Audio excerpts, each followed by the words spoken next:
Yes, guys, you know what time it is. It's your boy David at the Irish Hotspur, Ireland's #1 Spurs fan, bringing you another round of Kaniki Answer Me.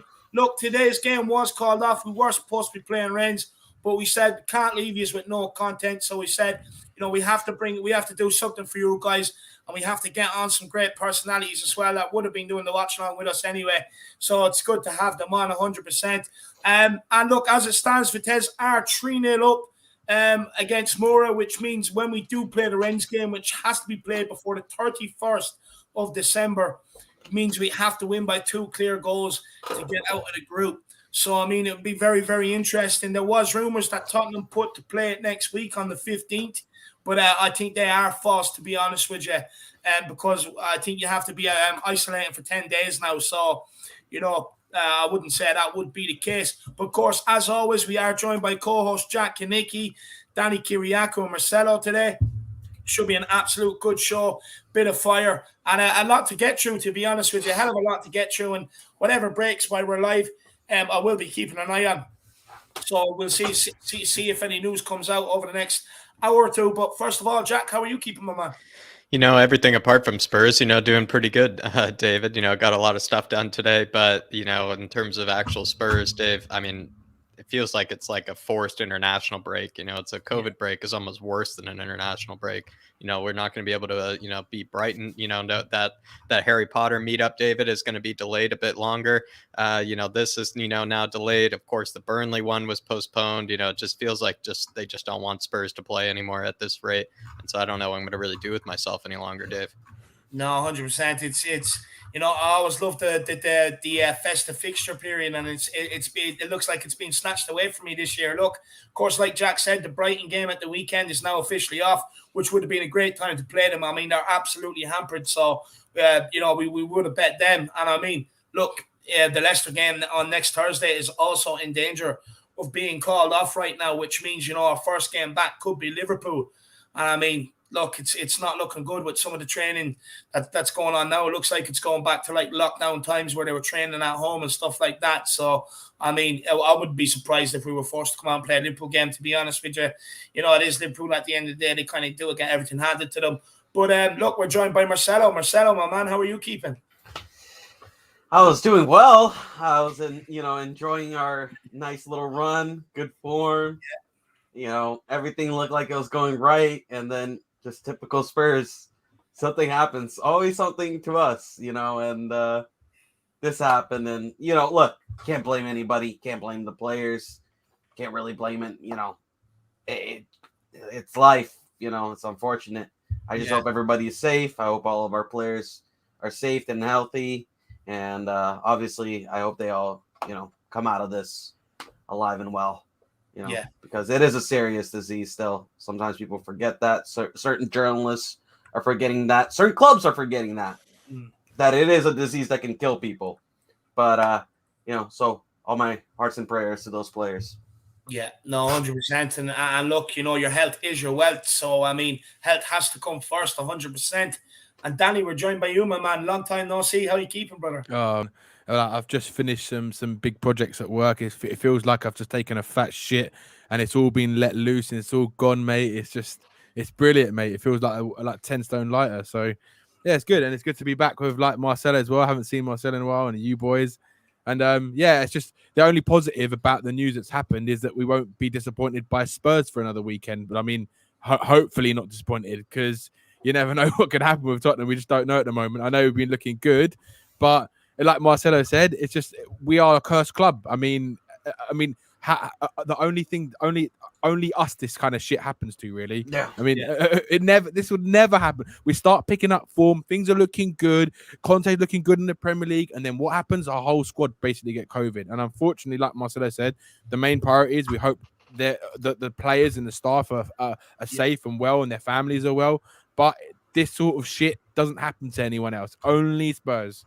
So it is what it is. No, I agree. Eternally cursed. Yeah, we are. We have to be one of the most cursed clubs out there. So unlucky, man. All the time. Our whole team is struck down with it. It's do you know what? I'm glad the games are called off, because Son, Lucas, your front line's gone, your back line's gone. You know what I mean? I'm absolutely delighted to call off. But look, let's see what Irish Hotspur Army we have in the building with us this evening. The Truth Sets You Free says, the best in the business, Jack Dave Harris. Appreciate that, my man, but we're nowhere near the best in the business. We just try our hardest, my man, but appreciate They're lying. They're lying. Appreciate the sentiment, my man. Celery agent, big yourself up as well. I hope you're keeping well. Big up, Celery. George is in the building. Big up, everyone. Big up, George. I hope you're keeping well. The regular is also here. He says, big up, everyone. My man, the regular, big yourself up. Shamu Van Spurs says, any predictions on when our next game might be? Yeah, I reckon, look, probably Liverpool, man. And look, it could be beyond that, Shamu. Derek Hutchinson says, big up, David and Jack. Stuff the Conference League where the sun don't shine. Stick 11 cones on the pitch and play the game. Do you know what, Derek? I've been tossing and turning all day. But I've sat there, took an hour away from listening to anybody, and I've come up with my own decision. I'm not going to say it yet because I know what questions are coming up on that, but I've come up with my own decision on it, Derek, and let's see what people have to say, whether they agree or not. Cara Simpson, he says, evening, gents. Hope you are good. We're all good, my man. I hope you're keeping well, Cara. We have Paro Miguel Escobardo. Good evening, fam. Big up, Jacko and Davide. Come on, you Harris Army. Come on, you Flat Cap Army. Come on, you Spurs. Big up, Paro. All the way from Lagos, man. I hope you're keeping well. Kieran Keys is in the building. Big up, Kieran Keys. Says, big up, lads. The matches may have stopped for now, but Tottenham therapy continues. Come on, you Spurs. And it will always continue. No matter how long the games are off, we will always put out content, for therapy and just kind of, quizzes and stuff like that we can do just to kind of give you guys something to do in the evening as well without the game. So we will do our very best here to keep providing for you guys out there during all these times where there is no games, my man. And we have Sean Snow. This is going to be painful. Anyone know if we can reschedule EPL matches in the new year from this year? Oh yeah, big up boys. Hashtag Harris Army. Yeah, we can. Look, if the EFL or the EPL call off our games, then look, they probably will most likely be scheduled into the new year, to be honest with you, because it's the only time you'll be able to fit them in, or they might try and squeeze one in over between Christmas and New Year if we are back playing by then. But who knows, Sean? Who knows how long we won't be playing for? I mean, yesterday we were all told the Rennes game would be going ahead, no, without any doubt. The Brighton game still looked like it was going ahead. And all of a sudden today, it's all flipped on its head. No Rennes game, no Brighton game. You know what I mean? And how long is it going to last for? Now you're hearing the Leicester game in jeopardy and stuff like that. So, look, what I would say is my feeling is with everything going on right now, look, football might be brought to a halt if it starts taking over the Premier League again, like it did the last time football kind of went for a little bit of a break. So we'll wait and see, Sean. We'll wait and see. Tottenham Tantrum Gold is in the building. Big up. He says, ladies and gentlemen, it's showtime with the man from Kildare, Ireland, David Hoddle, Irish Hotspur Harris, and his partner in crime, Jack Waddle, Statsman Kanicki. Come on, you Harris Army, and come on, you Flat Cap Army. Big up, Dermot. Big up, Dermot. I hope you're keeping well, my man. Who else we got in the building? We've got RAI. He says, Pilly. I don't know what that means, but big yourself up. Paul Markey with the super chat. Big up, Paul Markey. By the way, Paul Markey, I just want to explain about the other day. First of all, if anyone hasn't seen it, please do check out the interview with Mickey Hazard. Absolutely phenomenal interview. Absolutely brilliant listening to some of his memories, lifting the UEFA Cup at home, at White Hart Lane, the FA Cup and stuff like that. Absolutely brilliant. And we did say, I think you must have missed it, Paul. I think you might have just came in a little bit late. And we did say that we would put the super chats to him at the very end of the show, and we did put your super chat to him. So I do hope you enjoyed these answers, my man. And again, I appreciate the support.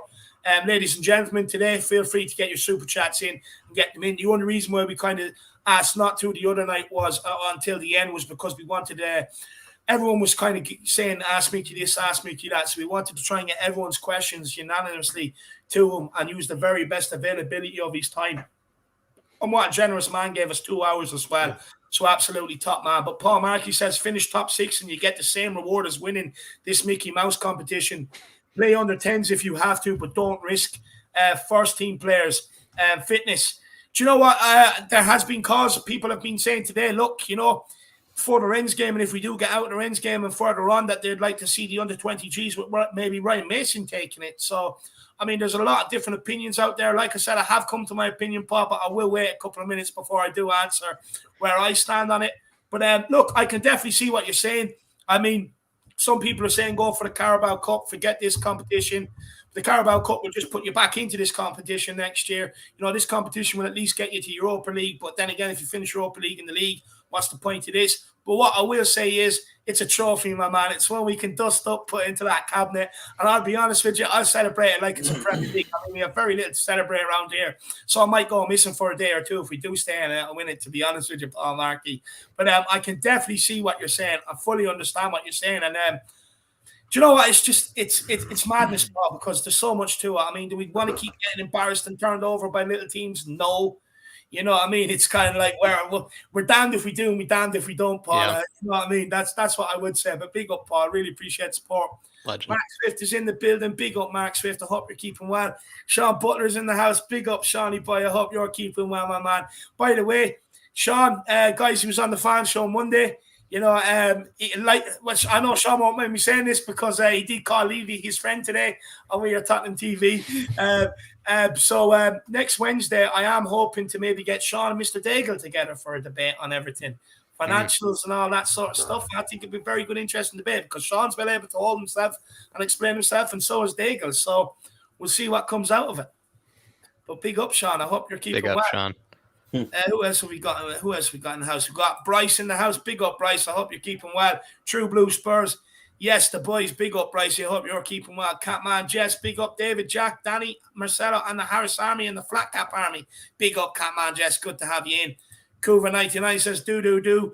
Andy Kyriakos. I love it, Shamu. And Danny thought he was getting his signature song. I'm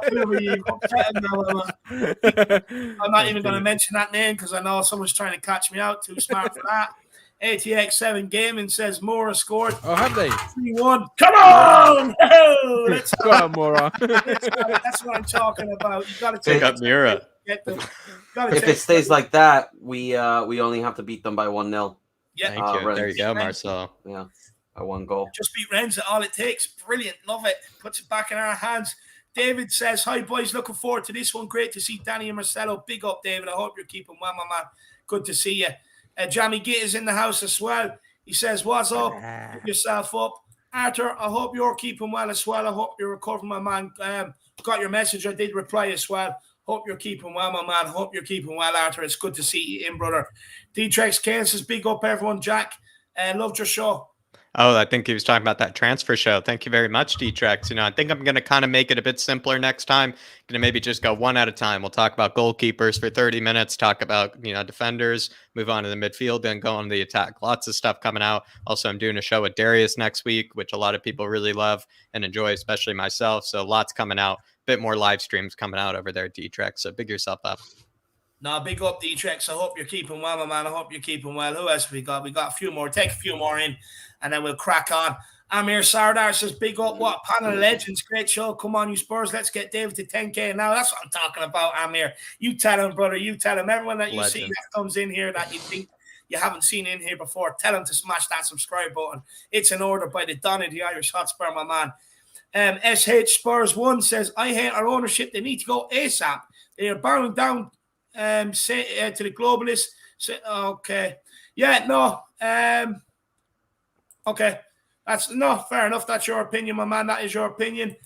Bob Cunningham says, "I am in the house. Have a good one, Bobby." He got a flat cap the other day, took a picture and put it up on Twitter. You're looking good, my man. Big yourself up, Bob. Hope you're keeping well, lad. Who else have we got here?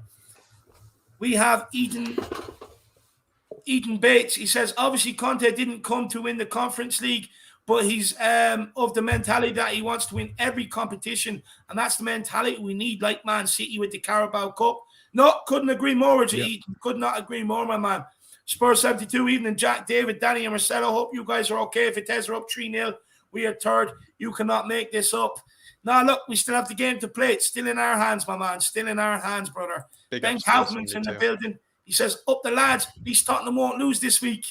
Plus sight to everything, I suppose. Benji boy, big yourself up. We have Zoe D. Big up, lads. Zoe, I hope you're keeping well. Big yourself up. Vince Vega is in the house. Come on, you Spurs. Spurs 10, Rennes 0. No, I love it. I absolutely love it, my man. Absolutely love it. Big up, Paul Markey. We have Graham in the building as well. I hope you're keeping well. Becoming very popular. Still doing the Enoch out and Levy out protest as well. So big yourself up, Graham. We have Baz Khan. If we lose against Rennes, we play a playoff round. Yeah, I'll be honest with you. I don't really look too far ahead when it comes to Conference League. I just kind of take each stage at a time because, I mean, some of the permutations are just ridiculous, my man. Brian Allen is in the house. He says, come on, you Spurs. Big up, Brian Allen. Anthony Gray, it may add to the backlog, but we need to fight for all competitions still, including the Europa Conference League. It's a chance at a trophy. A need to strengthen our squad in January. Absolutely love that take, my man. Absolutely love it. We have Toffee20 in the house. Come on, you Spurs. We have Rashad Chowdhury, big yourself up, says, have a very good feeling that we'll finish in top 4. It's Conte's effect. I have that feeling too, my man. I have that feeling too. Top 4, baby. Here we come. Woo! That's what I'm talking about. Big up, Rashad. Matty Hayes in the house. Big up, Matty. Are we all enjoying opposition fans throwing tantrums with the Spurs outbreak? We live rent-free everywhere. Yeah, everywhere Matty. we go. Everywhere we go. It's the Tottenham boys making all the noise everywhere we go. Do you know what, Matty? And this is what I talk about. Look, you see these derby games come around, fans pans into the other ones and give them all their needs, tell them how great they are. I mean, they're relentless when it comes to Spurs, and that's why I stick it to every single team that's not the club I love, Tottenham Hotspur, because they deserve it. They rail on us every chance they get. So every chance I get, I'll pull down the cacks and drop a big one on their crest every single time, my man. This is why I hate every other team bar Tottenham, and maybe now people might start to understand it a little bit more, why I can't give any team any sort of praise. But big up, Matty. I absolutely love it. Big up, Mr. Hayes. We have the hottest Spur in the house. Come on, you Spurs, and answer the question of the show. Yes, lads, forget this cup. We have proven we don't have the debt to beat Mora, let alone win the thing. Fair point. Fair point. Kieran McDonald, what a panel. 4 Titans on Spurs too. Big up, lads. Big yourself up, Kieran. Carry on, my man. Big yourself up. Big yourself up. What else have we got here? You got Golden Cock in the house. Hi, all. Hope everyone is well. We're all good, my man. We have Paul Mateo in the house. Big up, guys. Top channel this is. Big yourself up, Paul. I hope you're keeping well. Hope you're enjoying the channel, man. Chris is in the building. Big up, panel. Big up, good Chris. evening, my man, Chris. I hope you're keeping well as well. Who else have we got? Paul Brown is in the building. Evening, Dave, Jack, and panel. Come on, you Spurs, Paul. Hope you are keeping well as well, my man. I think we've got just about everybody that's in the house, I think. And Steve D is the last one hiding here at the very bottom. Evening all, come on, you Spurs. Oh, and Alex, the Figueredo. Boys, come on, you Spurs. Whoa, top 4 is on. It definitely is on, my man. Really appreciate it. Everybody, make sure you smash that like button. Make sure you smash that subscribe button if you are new. And feel free to get your super chats in at any point during the show. You know, basically, you can skip the queue. We'll get straight to your point. We will discuss it. And because sometimes the channel, it can absolutely hop sometimes the chat. Sometimes it doesn't. But regardless, we know it's a busy time of the year. We know it's a very expensive time of the year as well. I know a lot of you randy people out there probably have kids everywhere. So I know you got a lot to buy for. So, you know, at least get your answers to the questions in the chat and we will bring them up on screen. But look, Jacko, time for me to shut my mouth. Time to hand off to you. Take it away, brother. All right, guys, we're going to start it off honestly kind of nice and easy. So don't, give your whole answers, in just one, kind of question here. It is kind of just maybe get your opening statements out on this whole kind of conundrum that is the Europa Conference League. Marcelo, in your opinion, is the Europa Conference League a distraction for you? Is it a distraction for Spurs this season? Or for you, maybe personally, is it still worth taking seriously? We got to take all competition seriously, in my opinion. That's the mentality we have to go through every game. Every game. It doesn't matter. Now, am I saying, should we go full strength, all out into the Conference League, focus on that? No. But should we try to set up every possible way as best as we can to win the games in the Conference League? Absolutely so. If a player can play, he's fit, he's healthy, and he's ready to go, you still play him. And that means still Harry Kane, even Son. I said this before the Dynamo Zagreb game. I remember David and I, you and I, we argued. Which one would you rather go full strength, Arsenal or Zagreb? I said I'd rather go Zagreb because that's a knockout game and we can't underestimate anybody in a knockout game. And in my opinion, people think that if we just focus on top 4, that's guaranteed. Top 4 is never guaranteed, man. So I want to win a trophy this season. It's simple as fact. I want a trophy this season. Great answer. Honestly, that's a great opening statement, Marcelo. Your opening statements to that question, Danny, is the Europa Conference League maybe a bit of a distraction for you, maybe a distraction for Spurs, or is it maybe something that we should probably still take somewhat seriously? So I agree with Marcelo, right? I think every competition we go and we have to take seriously because we're not a club in a position where we can kind of dwell on our laurels and kind of can't choose. We can't. We're not Man City. We don't win titles every year. We haven't won a trophy since 2008. So it's a long time, and that was a Carabao Cup. We need to win something, anything, right? So essentially, yes, we need to go into that with the mentality that we want to win it, right? And the problem is it's kind of a bit like a catch-22 because it is a little bit of a distraction, but that is because we don't have the depth to actually put out a B team that actually wants to play for the badge, who will actually give us a chance to win the competition. And essentially, to win that competition, you actually need to play your first team because those we've seen it. That B team, the Dele Allis and the Ndombeles and those kind of players, they're hopeless. They ain't capable enough of even giving teams like Mora a game. And if you can't do that, then you have to rely on your first team players. But then it puts the strain on the Premier League, which is kind of what they probably want to aim for more, purely because they want to get that money again, so they can invest in the squad and they can build a team that can challenge on all fronts and get a better competitive squad. Now, if you ask me, I think we need to go for it, but I would probably, like Marcelo said, I think once you get into the knockout rounds, to be honest, this kind of is the knockout round now. So I think every game, so this is a knockout. If we don't win this game, it's like we're out. This is a knockout. Essentially, you have to try and play your best team. But then it's a matter of he's got to try and find the balance of having a couple of or sort of the balance of first teamers with the B teamers who actually give the right balance to actually try and win the match and give us a chance to win it. So it's a bit of a catch-22, but you have to go for it, man. You know what I don't get, right? And I'm sorry to interrupt you here, Jacko. Yeah, go for it. No, it's just that when we were in the Champions League, right? All of a sudden, these players can play week in and week out. 2 games a week. That's my no problem. Yeah, we used to play them all the time. Yep. But then it's the Conference League. It's like, we got to rest them. We got to rest all of them. We got to play the under 23s. We got to play the under 23s in the knockout games. It's like, no, like. Do you know what it is, Marcelo? They can play these games. If they can play these games, it's their motivation to play them, which is the problem, right? Because it's shocking. It's shocking. It's a disgrace because when you go into like the Champions League, right?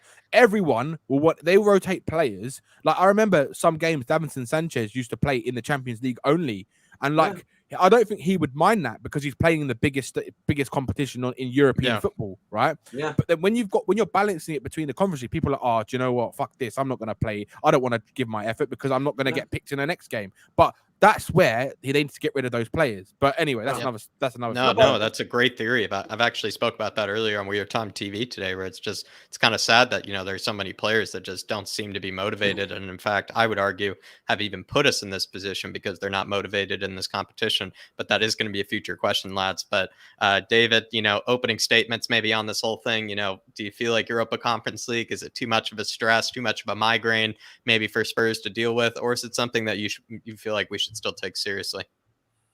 Look, I've had a lot of time to think about this, Jack, today. Look, I've heard a lot of good opinions why we should just dump out of it, and a lot of good opinions why we should stay in it.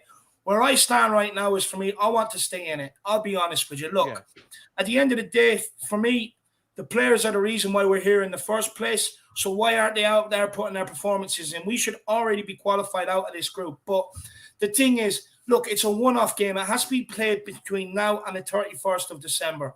Now, it might have a knock-on effect in a couple of league games maybe, but hear me out. All we have to do is win this. We're in the next round. Hopefully, we can do a bit of business in the January transfer window, get some players in, add to it, and you might not have this problem going forward in the knockout stages. Yeah. I do get what a lot of people are saying about, look, put it this way. We've Brighton now to play somewhere in the new year, Burnley to play in the new year, potentially Leicester as well. Then you're talking about Carabao Cup games if we beat West Ham and get through. Then you're talking about FA Cups and this put on top. It's a long season. But I mean, is this not why everyone got into fucking football in the first place? To be Exactly. playing in all these competitions, to be lifting trophies, wanted to take part in every competition. I Good mean, point. me growing up, I've never ever sniffed at a trophy. I couldn't care what it is. I'm a born winner. I want to win it. It's like the YouTube. I want to be the very best, Jack. I mean, why can't these players show that as well? Look, we know we have some players who are not turning up that would want to be Iron Man one day and stuff like that. But at the end of the day, they're professionals. We shouldn't even be talking about this. For me, look, Conte made quotes when he first came in. He wants to win this competition. He sees it as a cup. You listen to what Mickey Hazard was saying the other night. Once you get over the line on one, you get that winning feeling. You start be able to deal with the experiences in the final and the occasions, and it's a knock-on effect. And you just breathe confidence, and you start believing you're going to win. You don't see anything else. And that's what we need to get back at this club. It happened in the 80s, and we need to get it back now. For me, I think by making excuses for reasons why we should go out, I believe you're making excuses for some of the crap players that we know we have. Not crap. Look, just not putting it in. Yeah. Then, and for me, I mean, as well, if they put us in this situation, roll them out there again to put us out of it. I mean, don't protect them from the slack. Put them out there and say, don't do this job. You know what is going to happen when it comes to all the fans. So, you better get out there. But as well, there's other options, Jack. Look, you look at some of the players that have continuously been rolled out. If we didn't change manager halfway through the group stage, you wouldn't have seen Ndombele or Dele Alli being rolled out in that game again. But the fact that we changed manager, every manager is going to come in, despite what us fans think, every manager is going to come in and give all the players a chance because they believe that they'll be the next one to be able to turn around Ndombele. They're the one to be able to turn around Dele Alli. If they didn't believe that, they wouldn't be a good manager. So they're going to give them a chance, but ultimately they get slapped in the face just like us fans know they're going to. But they have to give them a chance.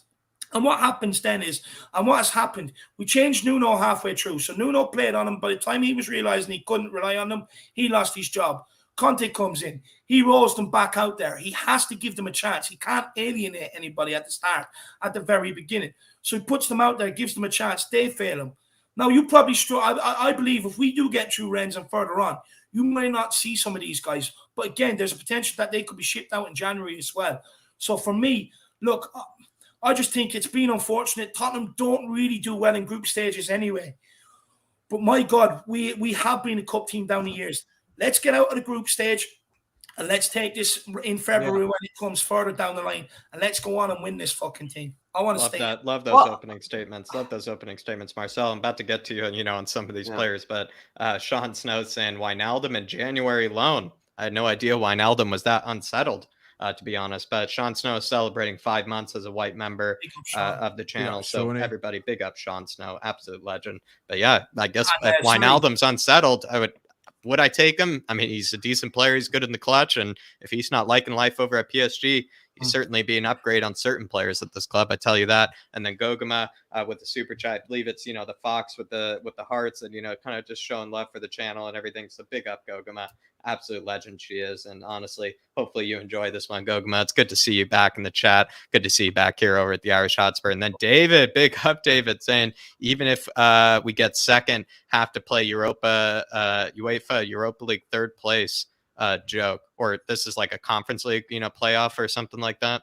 Yes, what happens is, Jackie, I think it's UEFA Cup teams, UEFA Cup. I'm just going to call them UEFA Cup because it was what I know. Oh, Europa League third place playoff round. Down, and then we play them, and then the winner progresses in the competition. Or something. I mean, it's a bit of a headache, David. It is a bit of a joke that just adds further complications to it. But hopefully, maybe we draw, one that might be a bit easier, like a CFR Cluj or like something like that. That maybe is just a bit of a draws team. But who knows? But Marcelo, just got to bring up this question, and I know you were alluding to it earlier. If we were first in the group, I mean, basically just simply said, Marcelo, should we even be in this position in the first place? Like, is it the players that have put us in this position? Should we even be struggling to make it through? If we were in first position, how would you feel about it? Would you still take it seriously? Would your mind be different about it? I mean, I know you already answered we should take it seriously, but I mean, just go off, Marcel. I mean, should we even be in this position in the first place? The fact that we're in this position in the first place is an absolute disgrace from all of these players. The fact that we lost to Mora is a disgrace. One of our worst, I don't care what anybody says, one of our worst defeats in his club history. My lifetime, practically. Like Colchester are better than those guys. They're probably ranked higher than those guys. They are actually ranked higher in the European coefficient rankings. That's a disgrace. Like losing to Amora should never happen. I don't care if it was the third team. I don't even care if it's the under 23s. If our under 23s, listen, and we played our under 23s against Mora, and they lost like the way our first team lost or second team lost, we might as well just get the whole new academy, fucking sell all those kids and get new kids and hope for the best. Honestly, like that's how shit that loss was. And also, losing to Vitesse, like we don't know how to make it anything easy for ourselves, bro. These players always makes it so difficult for themselves. They stroll in, they expect to just get 3 points, and then they realize the game is tough, and then they're like, oh shit, and they get, their pants caught down. Like it's a frustration. And listen, half of these players are a disgrace because of it. We should have definitely taken this competition seriously. Like, who do you think you are, bro? Like, at this point, like, who do you think you are? Like, there's a reason why you're in this competition. Like, it's not because, like, some unfortunate things. Like, you bottled 4th place. We had so many opportunity last season to get the 4th spot. We had to beat Newcastle and Everton, bro. And we would have gotten 4th spot. Yeah. Newcastle and Everton, bro. You bottled a 3-0 lead to West Ham at home, bro. That would have put us in 4th. Wow. And that would have put us in 4th. Well, not even, I mean, one of those wins would have put us in the Europa League. You know what I mean? Yeah. So, you had to beat about 2 to 3 teams that are absolutely god shit horrible, and you couldn't do it. And then you have the audacity to go in and stroll in and act like you're too good for this competition. Yeah. Like, it's mind-blowing. It's mind-blowing. Like, and I'll just refer back to one more thing. It's basically like that Instagram post from Jack Clark where he says patiently waiting. You know what I mean? That he is the definition of these players. Like, they think that they're too good. They think that they think they're way better than they actually are, bro. Jack Clark is taking the piss out of this club now. I think he was just patient. Hopefully, he was just patiently waiting to take a piss, Marcelo. Yeah, Maybe the queue in the bathroom is a bit too long or something like that. Maybe that's what he meant. Yeah, patiently waiting for that transfer out. That's what he was waiting for. Hopefully, his Netflix was bugging out or something. He was just patiently waiting to watch a movie because you ain't gonna play no first team action, bro. Not playing like that, like you're playing under 23s. And then these guys have the audacity to think that they should be playing fucking European matches. Man, it's a disgrace. Danny, inside theory here of mine. I feel like, Marcellus just hit on it. I'm totally with him on it. I feel like you were hitting on it as well. Do you feel like these, a lot of fans haven't taken this competition seriously, which I think is completely within their own right. But maybe what's more unacceptable is the fact that we probably are starting to notice that these players haven't even taken this competition seriously. And also B team players, like players that weren't even getting any action to begin with, weren't even taking it seriously. Would you agree with that? Do you feel like certain players weren't even taking it seriously, who weren't even playing in any minutes at all anyways? Oh yeah, you can 100% tell. I mean, it's uncanny, like the resemblance of like players who care and players who don't care. You can see that it's like those players who played in the B team, right, in that game against Mora, for example.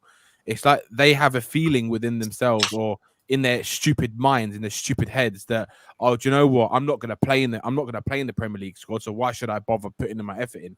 Well, then if you've got that mentality, you need to fuck off, because you need to get out of this club, because if you want to get in that Premier League team, you got to deserve it. It's like the fucking people like Harry Winkses of this world and who expect to be played, and they think it's their God-given right to play for the first team. I mean, who the fuck do you think you are?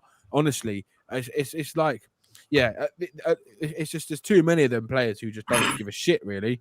And we know it. We speak about it all the time, and it's just, I think so many of us are fed up, and I think, right, I do believe that all of us have got that a little feeling that Conte is the man who's going to get rid of these players, and we've got that feeling that we're in good hands of Conte. Like, things. If the club listen to him, right, he is going to sort this shit out. He is going to sort all of it out. He's going to get rid of all those players who don't want to be there, who he doesn't care who their name is, if they're Ndombele, if they're Jack Clark, whoever they are, right? If they're not putting in the work and they're not putting in the passion for that badge, the passion that he shows on the touchline, right? They're out of this club. They're gone because he wants hard workers. He wants people who are technically good. He wants people who are going to work hard for the team. Why do you think Ndombele hasn't played? Because he said it himself. This is now the fifth manager to say the same thing about Ndombele, that he doesn't want to play for the team. He's got his own individual goals and motivations. And obviously, we know his biggest motivation is money, but that's why he doesn't give a shit about playing football. And that's why he's one of him and Dele Alli, the first ones I want gone from this squad, to be honest with you. Mm. So, yeah, that's my thing on the players. I don't need to say much more on it because you know how I feel. We all feel the same about these fucking shit players. They need to get out of our club. What do you make of these fringe players? Like, the fact that they haven't even taken it seriously, but when you also take into consideration, Dave, some of these players weren't even getting minutes at all to begin with. So why are they somehow like turning up their nose at maybe any sort of competition at all that's put in front of them, any sort of minutes they're put in front of them? Maybe you could look at it as, a professional would look at it as an opportunity to get back into, maybe the coach's favor. And yet somehow a lot of these players like the human crayon, Dele Alli, Harry Winks, even Tanguy at a certain stage as well, kind of turned up their nose at this competition and thought that they were better than that. Look, first of all, how dare they? Because a lot of them are the reason why we're in the competition and why we're getting bantered week in, week out about it. Second of all, if you have that sort of mentality, thank you for exposing it, because you are no longer what we need at Tottenham Hotspur. We want players with a steel mentality. No matter the game, you take it as seriously and you go out and you get the job done. Third of all, we're talking about international players here. We're not talking about young players coming up, making their way in the game, using it as a learning process and trying to get the result in the process. You're talking about players that have come up, had all the best training, play international football, and cannot handle it. And it's not that they can't handle it. It's not that they can't play or that they just don't want to play. They do not want to play. You look at Ndombele, for instance. Look at the performance he put in against Newcastle when he wanted to play. Yeah. And look at the performance he put in against NS Moore the last day. Look, these guys think they're too good to be out there. Well, if you think you're too good to be out there, why didn't you fix some of the results in that during the season that ended up ultimately putting us in this position? Look, where I'm at with it is it's them. It's them. They put us in this position. Look, don't get me wrong. And they had their qualms with Mourinho, whatever else. But, I mean, ultimately, they did throw him under the bus. You know what I mean? And what he said was right about a lot of these players. It's been proven right. And the thing is, what they have done is expose themselves. How badly do they want to be here? How much does playing for Tottenham Hotspur mean for them? I mean, we're talking about Tottenham Hotspur. We're talking about a massive club in England. And people are treating it like it's Poundland. Absolutely ridiculous. It's ridiculous. This is Tottenham Hotspur Football Club. I mean, if you can't get motivated to play for Tottenham Hotspur Football Club, who have millions of fans worldwide, then what are you doing in the game? What are you actually doing in football in general? What would you make of the comment, Dave, that you can't put out, so many players that haven't played at all, so many fringe players all out at once. You need to mix it, with first team, something that we've said from the beginning, like, we need to put out, it's not something we've said, but, on other channels and things, where it's kind of been said, you need to, mix it in. You need to get, maybe a mix of first team players as well as, other players in there. You can't just put out, let's say 9 fringe players. But do you feel like this level of competition that we were in the group stage, I mean, you feel like it's not too much to ask of putting out maybe 8 or 9 fringe players all out at once? Jack, let's be honest. Me, you, Danny, Marcelo could put our boots on, walk out there, find another, what is it, 7 randomers would form a team and go out and beat NS Moore. Let's be honest. I mean, they're absolutely a nobody. An absolute nobody. It's absolutely ridiculous. Cottage farmers. That's what they are. Like, you literally lost some part-time workers. After those guys beat Spurs, they literally went to their, factories and said, "Hey, look, I got to play against, Son and, Ndombele, and we beat them today." It's embarrassing, bro. It's embarrassing. Let's be honest. We should have seen it coming. As fans, if we're sitting here being honest with ourselves, we should have seen this coming. We were playing against part-time teams last year throughout the Europa League and was barely getting through. We should have seen this coming. We actually should have seen this coming. But what really annoys me is you're talking about Ndombele, a player who has more ability in his little finger than half of the Premier League put together, but is just too lazy. Dave. You talk about Dele Alli, who was absolutely incredible, had an absolute incredible rise, but has lost his way. He doesn't know whether he wants to be Iron Man or a footballer or a crayon. You know, you're talking about Harry Winks. Bing bong. No, but there's loads of players. There's loads of players. It's just, if you can't get motivated to go out and use these games to play, then how do you expect to play in the first team? I mean, all we ever hear when managers have been sacked the last few years of, oh, he wouldn't do this. He wouldn't sponge me down in my bubble bath. He wouldn't do that. You know what I mean? Absolutely ridiculous sort of stuff. And like, all we're asking for them is to put in a little bit of effort. I mean, you've heard every excuse known to man across this group stage. The pitch, the crowd was too noisy. I mean, I didn't realize there was decibel levels at games. You know what I mean? You're talking about the referee wasn't fair, this, that, and the other. I mean, there's stuff you'd expect fans to say. I mean, that stuff, if we're being honest, you'd expect to tune into AFTV and hear Ty say. If we're being honest. You've heard him say it before while it was raining. I mean, it's raining for two teams. You know what I mean? It's absolutely ridiculous. They're the sort of excuses. I'm just fed up with it. Right now, what I want to see is action and performances on the pitch. If you do not want to perform, go and move on somewhere else. Go to someone else that we have to pay your wages, sponge you down in your bubble bath, you know what I mean? Wash you down in the mornings, whatever it is you may need. Go there. Do not be doing this at Tottenham Hotspur, because you're taking the piss out of people who founded this club, everyone who's maintained this club all the way through to where it is current day. You're taking the piss out of all these ex-professionals who wore that badge with pride. You're taking the piss out of every fan worldwide. And it cannot continue, because Tottenham Hotspur has been turning into a laughingstock over the last 2 years. I don't know about you guys, but me, personally, I am sick of seeing us rolled out in the news in a negative way. I am sick of seeing other fans just banter us every single occasion they get. I'm absolutely fed up. When I grew up, Tottenham Hotspur meant something and it had a bit of respect to its name. Let's get it back to that way. Let's clear out players that don't want to be here, and let's bring in players that do. Danny, I mean, what do you make about this? Like, you know, was it really that wrong to put out 8 or 9 fringe players all at once? I mean, some of them are on 150K a week, some of them are on 100K a week. You know, do you really feel like it was that poor of a move at times? You kind of would think that it should have been good enough. Like, they should be good enough, considering what badge they're wearing, to be able to probably get somewhat of a result in some of those matches that we didn't.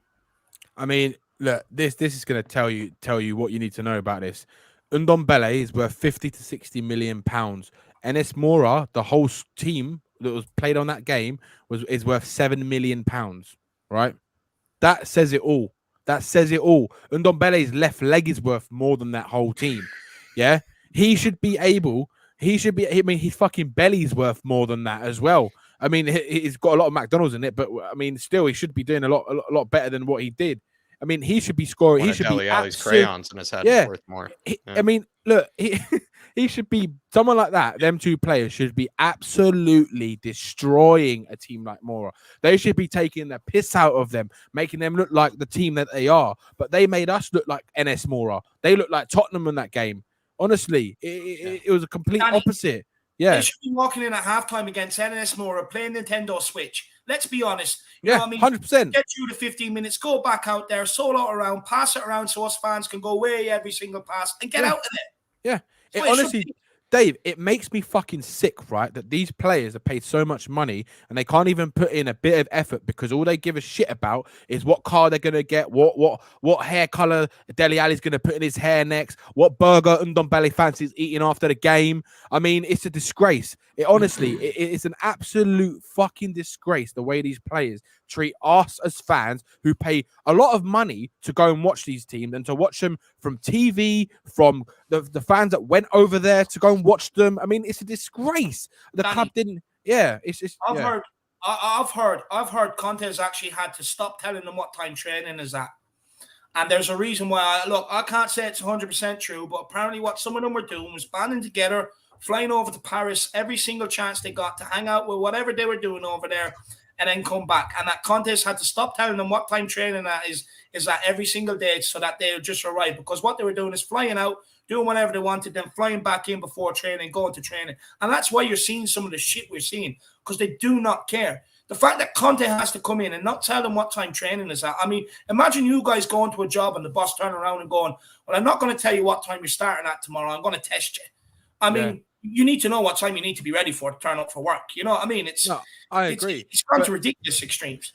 Do you know what though? I think it's been a long time coming. We've needed this. We've needed someone, right, who's got authority and someone with a power like Conte, right, to come in and do the things he's doing. I mean, every time that guy speaks, I fucking fall in love with him more and more because he knows exactly what he needs to do with this team, and he knows exactly what is wrong with it and who's shit, who doesn't want to play for the badge. He knows he's not fucking stupid. He knows who he needs to get rid of, and I'm sure in the next year or so, they're gonna all go. All those players that we've been talking about, they're all gonna go, and he's gonna bring in players who want to fight for the badge, and we're gonna have a lot of passion and fight and desire in that team in the next year or two, and that's what I'm hoping, because that's what I'm believing, and that's what I hope, because I think it's been too long, man. We've got, I mean, I'm sick of watching someone like Dele Alli getting paid 100 and 150 grand a week, right,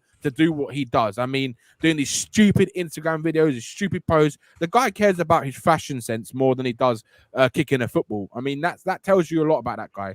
And for me, I want him gone. I want Ndombele gone. There's just too many of them. And yeah, enough's enough now. Enough's enough. Like you said, Dave, we've been dealing with this shit for too many years now, since the back end of Poch era, and then obviously the Mourinho era. We had his man management issues, but there was still a lot of toxicity within that squad, and there still is a fair amount of it. I mean, it's better now because he's trying to regroup people, but there's still a few players there that maybe not as toxic as they were, but they are. I think they just enjoy being toxic, actually, Danny. I think that's actually what it is. I think they almost enjoy sabotaging it. Marcelo, though, same question to you. Do you feel like 9 fringe players, should that get the win? Like, should that still be good enough? Like, should we be through the groups with 9 fringe players? 100%. You know, do you really need to mix in Sonny and Harry Kane, you know, against NS Mura? You know, do you really need to do that? Do we need to go to those lengths? You feel like some of these players, like, you know, even Darty of the world, you know, maybe the ones we haven't mentioned, the Winkses of the world, hate to say it, you know, especially Sanchez, Joe Rodon, you know, some of those guys should have been good enough as well. Like, you know, do you feel like that should have been good enough to be able to get through, and yet it wasn't?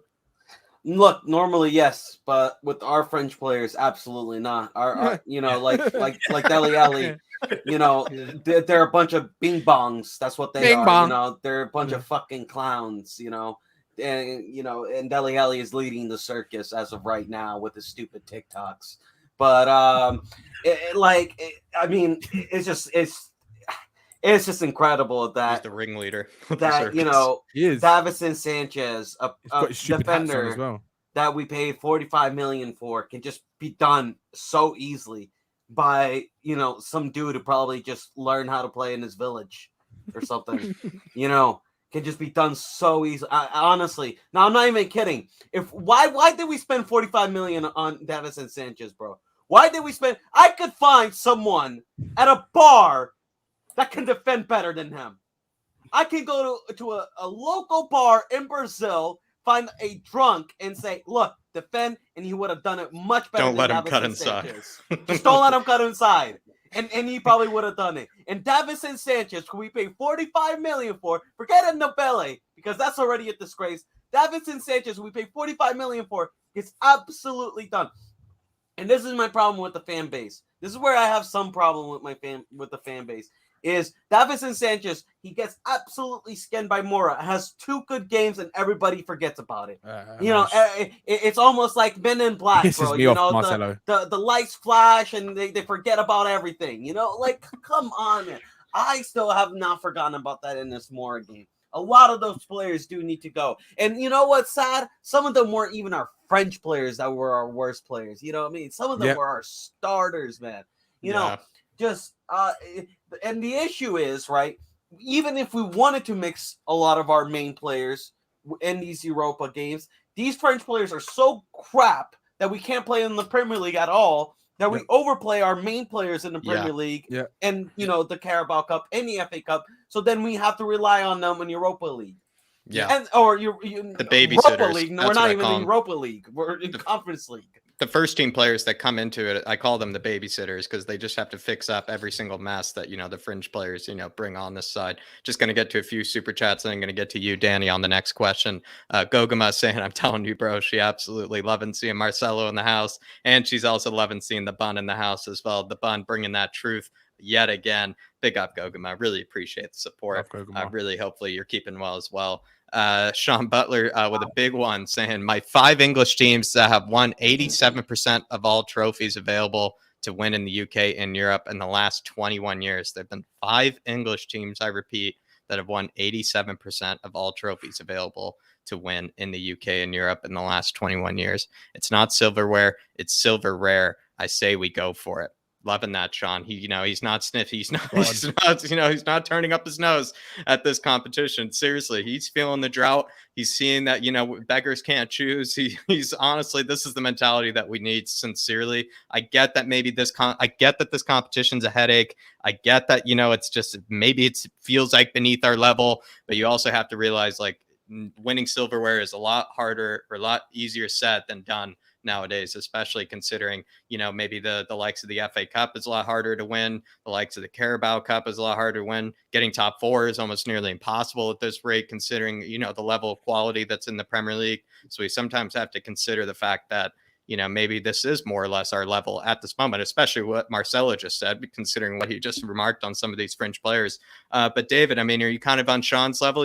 This bit of insight from Sean, when we think about it, silverware, it's a bit more rare than you probably think about it. It's a lot harder to achieve than maybe we sometimes give it credit for. Look, as long as Liverpool, City and United and that remain in the FA Cup, Chelsea, as much as I hate to say it, I mean, what are your chances of winning it? You're hoping that someone performs a miracle along the way and knocks them out. League Cup, to be fair, a lot of them are actually already gone, so that's kind of a good bonus. But what he's trying to say is that we actually have statistically more of a chance of winning the Europa Conference League than we do any other trophy. Yeah, than any other silverware in England. So I mean, it is a very good point. He is speaking sense. But what I will say is, doesn't mean we can never die trying, my man. That's what it's all about at the end of the day. You got to die trying. But no, I agree with him.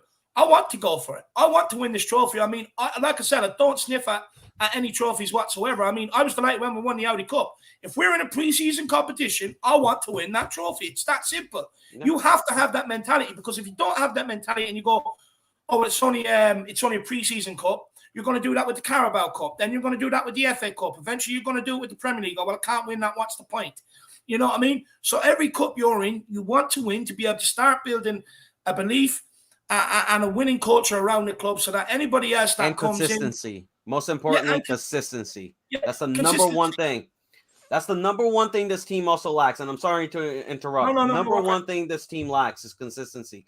Because talent, we do have. But talent does not mean great players. Great players are consistent. It's not. Look, I've always said this: you can have all the talent in the world you want. You have to match it with hard work. You don't match it with hard work, there's no point in having talent. You end up like me, washed up, fat kid, overused. You do not want that. You want the hard work with your talent. You want to be out there playing week in, week out for Tottenham. It's that simple. And at the end of the day, look, with some of these players as well, I just want to finish off on this, Jack, before you do move on. They all love the idea of playing for Tottenham. It sounds great to them. You hear what they say in the press. I want to stay. I want to fight for a place. I want to do this. I want to have a bowl of ice cream with Doris after a game in the canteen. You know what I mean? You hear all this sort of jazz.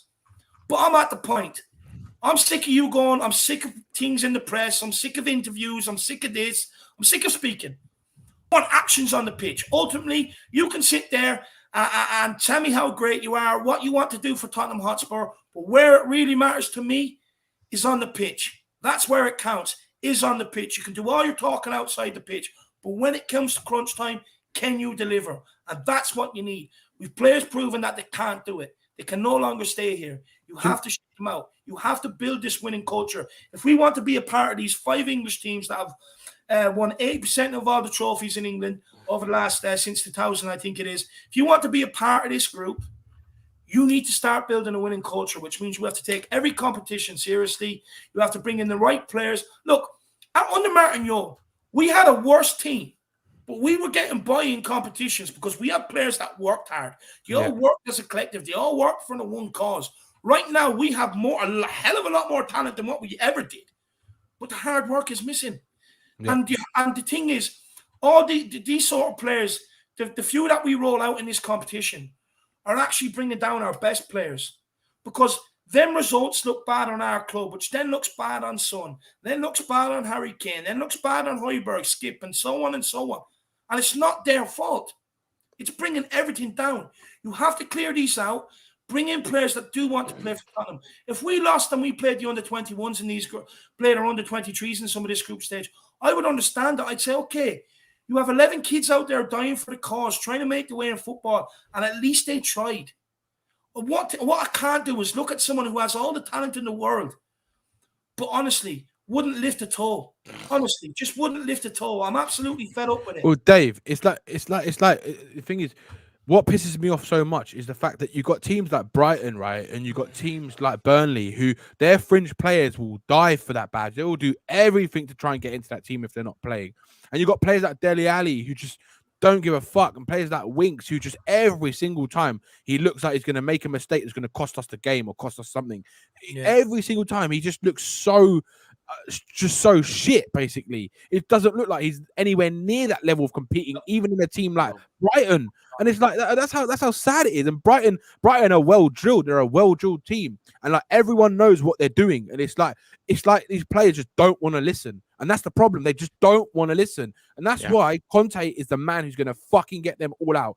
All of them cunts are all going to go. Sorry for my language, but they're all going to go. He's gonna get them out, Mr. Conte certainly is. But Sean Butler, really want to big yourself up for the big contribution, my man. Really appreciate it, brother. Kev Williamson, Dele and Winks, I believe he means, are the epitome of disrespect. I mean, they've, and 100%. I think he goes on to say even as well, Dele and Winks are amongst those who do not care. We need a clearance out. Kev Williams, a great answer to that question earlier. They are maybe probably the main culprits, I would argue, potentially, of that theory that there were actually a lot of players, especially I think we saw it in that Vitesse match away, players that actually just didn't want to be there, players that didn't even want to play in that match, players that were kind of turning up their nose at that sort of, competition, players that are turning up their nose at even, going over to the Netherlands to play. I actually feel like Dele Alli and Winks were actually the main culprits of that, because Winks looked like he was in the trenches at one point. He probably thought he could sleepwalk his way through that match. And then Dele Alli, the crayon, I mean, what was the statistic? 0 key passes, like 0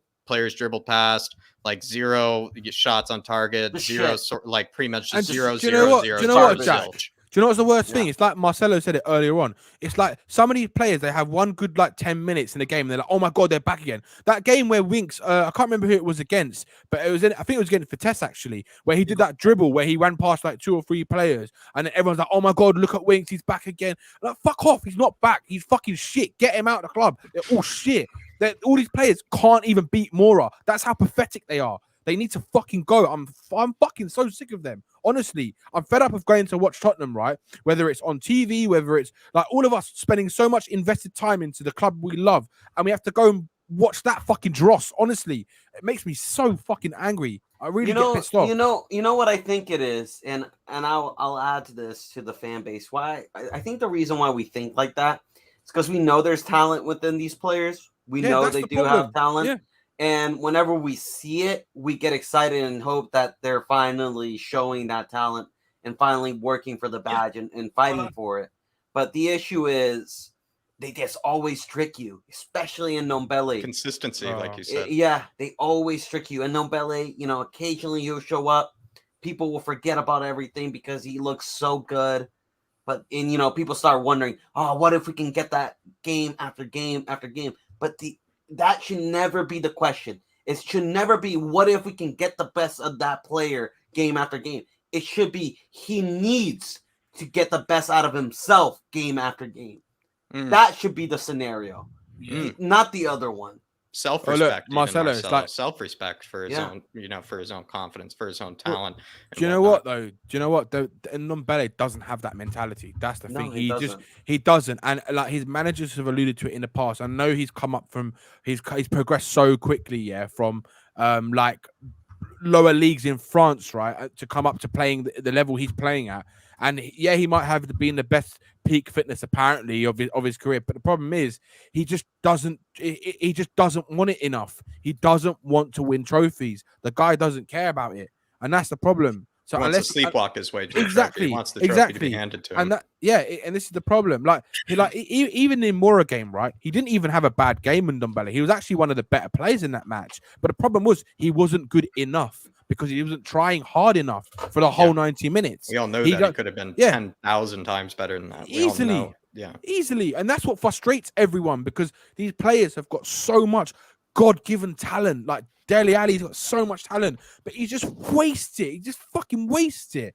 How pathetic is that for the club you love? And to see what we've seen from Dele Alli in the past, that's what pisses everyone off even more because we know that there's a good player in there, but he just doesn't want it enough. And that's the problem. He's lost his drive to want to be a top professional footballer. He wants to be a top gamer. Do you know what I mean? He wants to be a fucking Fortnite gamer. TikTok star, that's where the talent's going. Yeah. William Kelly saying, my brother always says Man City take at least 2 out of 3 or 2/3. So your chances of a trophy are limited before a ball is kicked.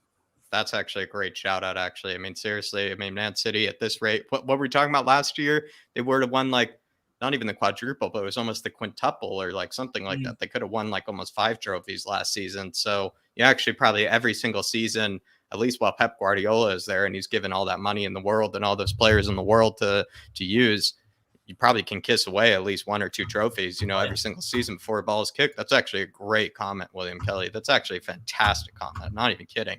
I think this is something that just goes back to, I flip-flopped so many times today, William Kelly, I'll be honest. Earlier I was saying to David, we should give up on this. And now again, I'm listening to all these comments, especially from this one from William Kelly right here. I'm kind of like, we should take this competition seriously because we have to realize that trophies aren't actually that easy to come by. They're not just handed to you. They're seriously 100%. Not just handed to you. And you have better teams that will take more away from you, especially if you're a Premier League team. So, William Kelly. Absolutely love that comment, my man. Absolutely love that comment. And big yourself up, William Kelly.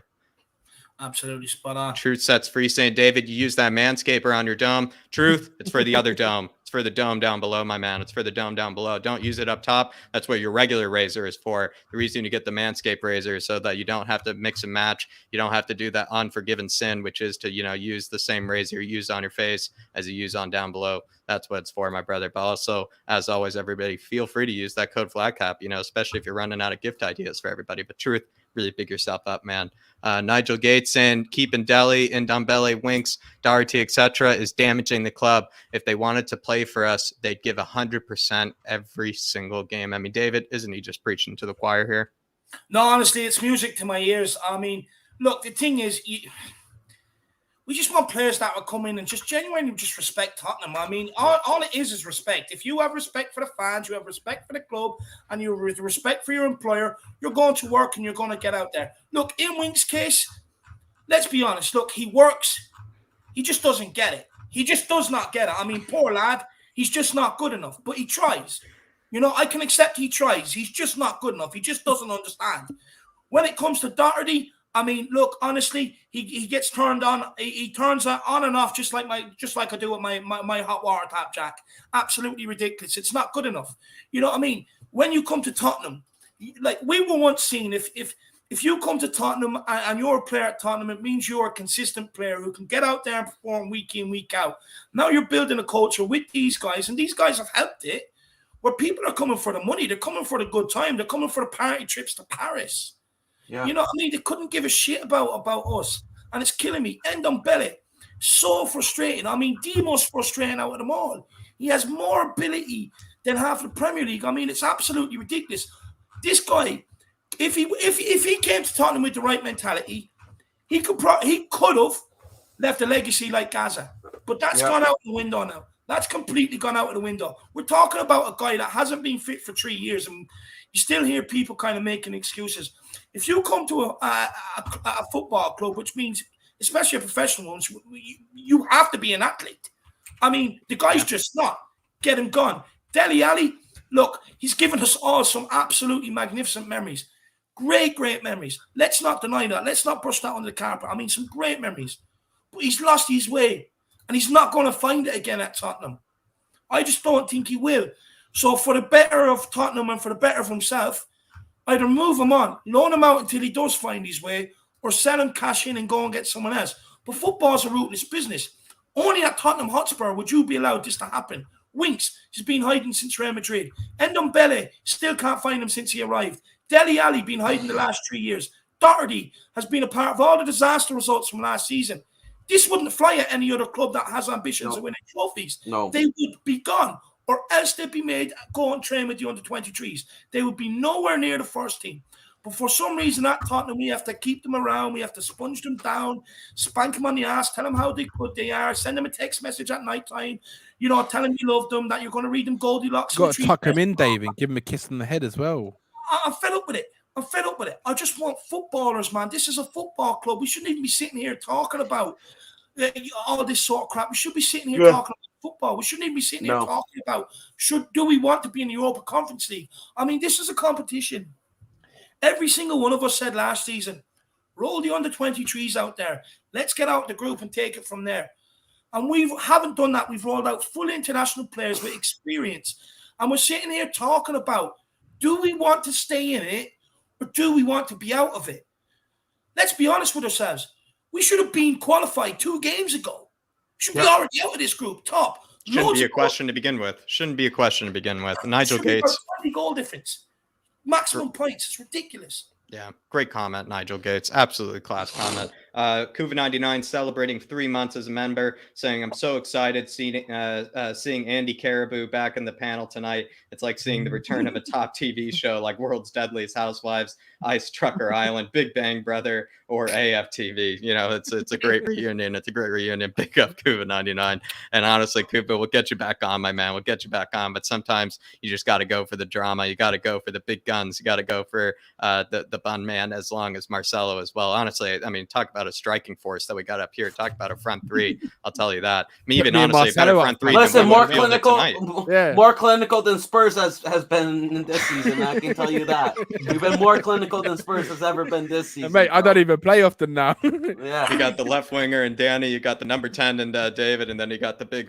Probably, I don't know. Marcelo's probably actually the number 9 up top. Actually, when I think about it, probably running down everything like Carlos Tevez, sort of style. But Moondog saying, Ndombele, how long has he been here? He can only play 10 minutes. Fucking disgusting in my eyes. I mean, my thing with Ndombele is just simply is that it's almost like he woos you with every single, little beautiful feint, every single step over. He'll play for, well against a team like Newcastle. And then, we kind of like David was saying, you tuck him in, we'll kiss him on the forehead, saying good job Ndombele. And then, or even like Marcelo said, it's almost like Men in Black, where seriously, it's almost like, especially he's done this to me. He's tapped me on the forehead a few times and he's just wiped away all the absolute shit and dross that he's put in front of my eyes.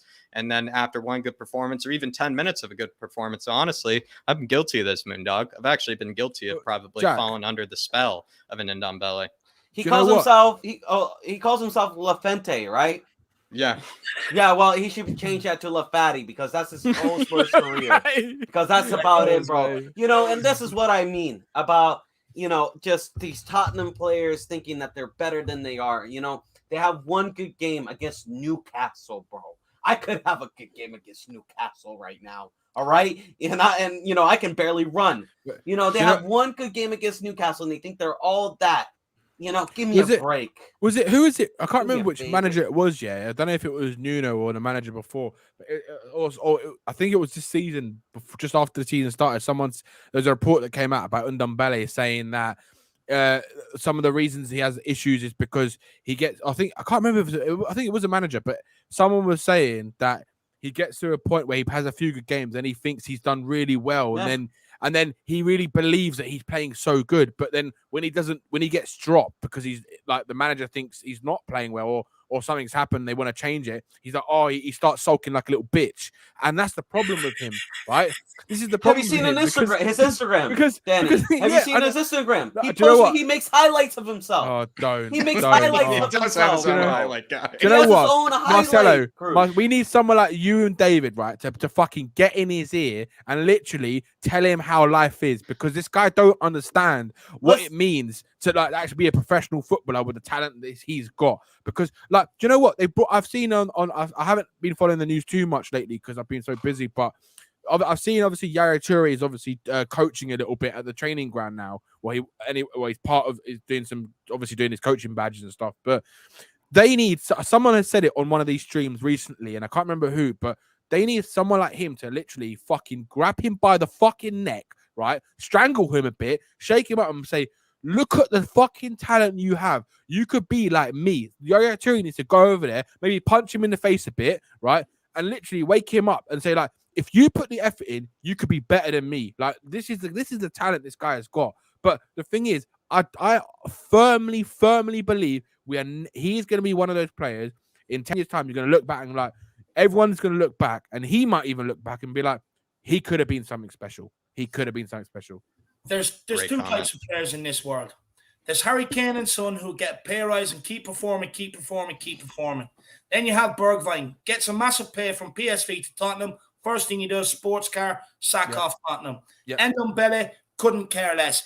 He's moved from Lyon, comes to Tottenham, gets a massive pay hike, nowhere to be seen. Yeah. You can't motivate him anymore. There is no motivation.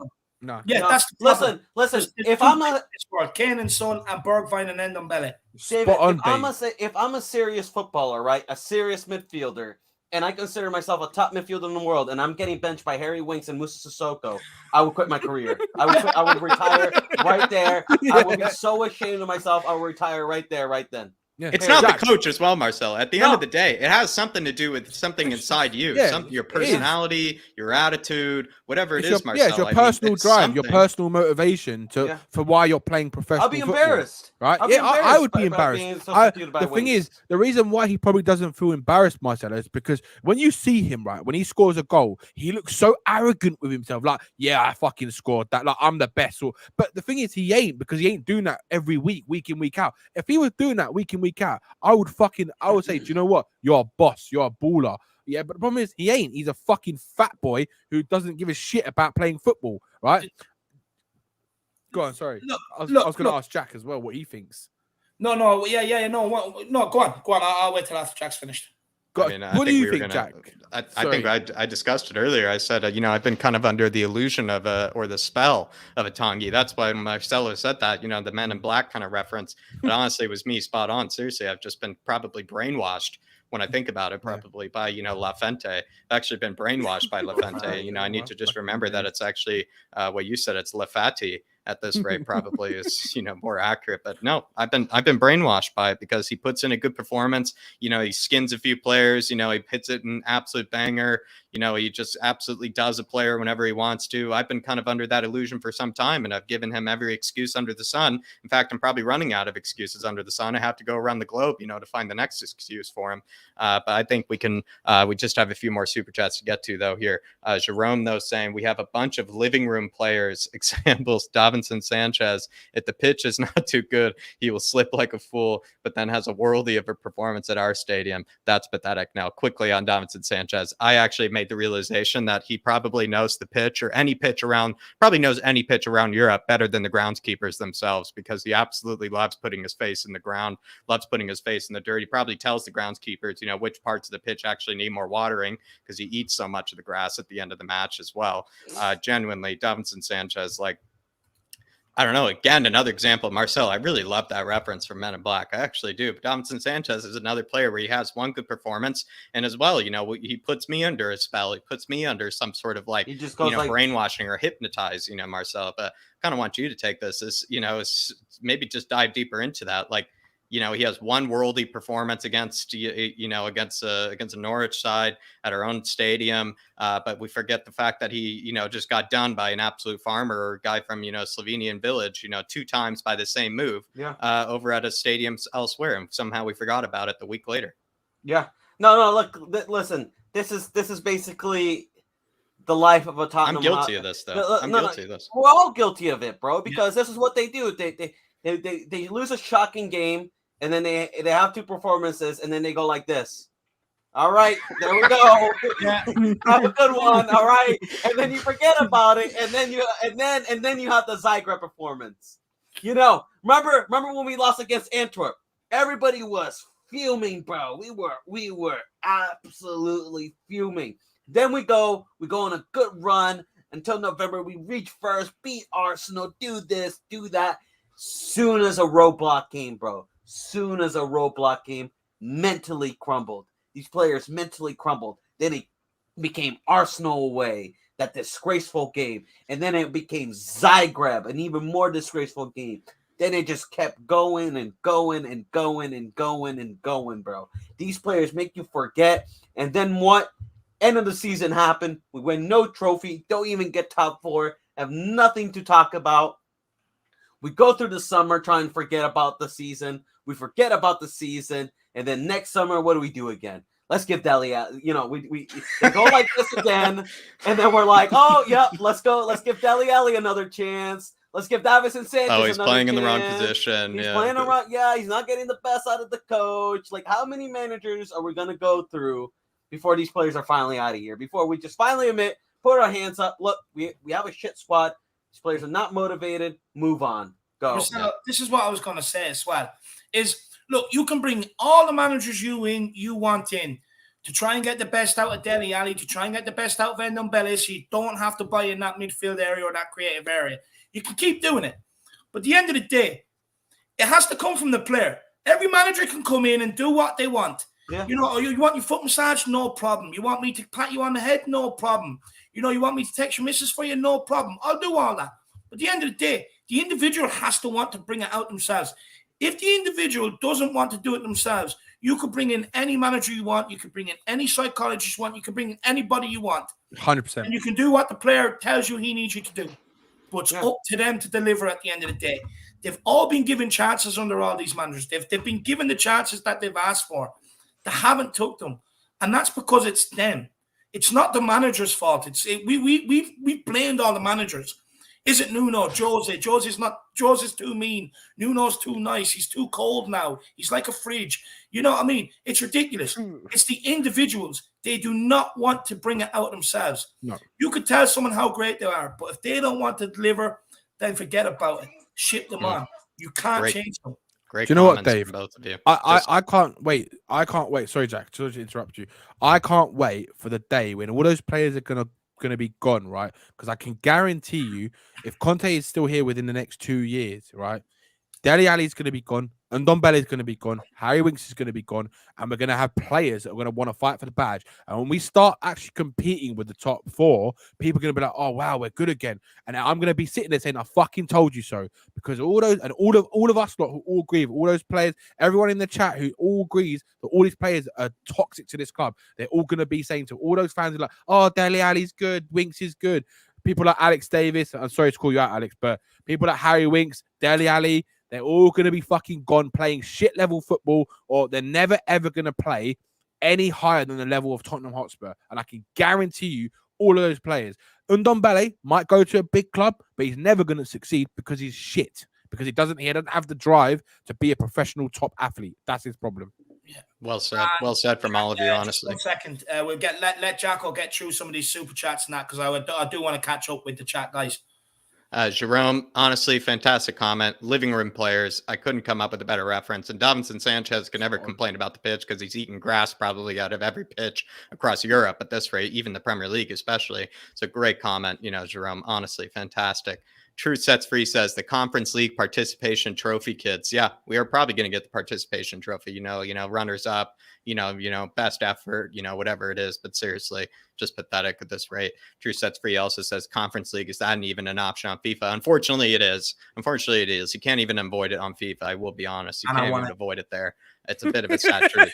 But, I know David especially plays practically not even the under 23s. David plays like the under 18s and, in the Europa Conference League, and he's still able to clean up over there. So, truth, I don't know what to say. I really don't. Moondog says, I heard he could only do 5 minutes on his medical and he needed rest.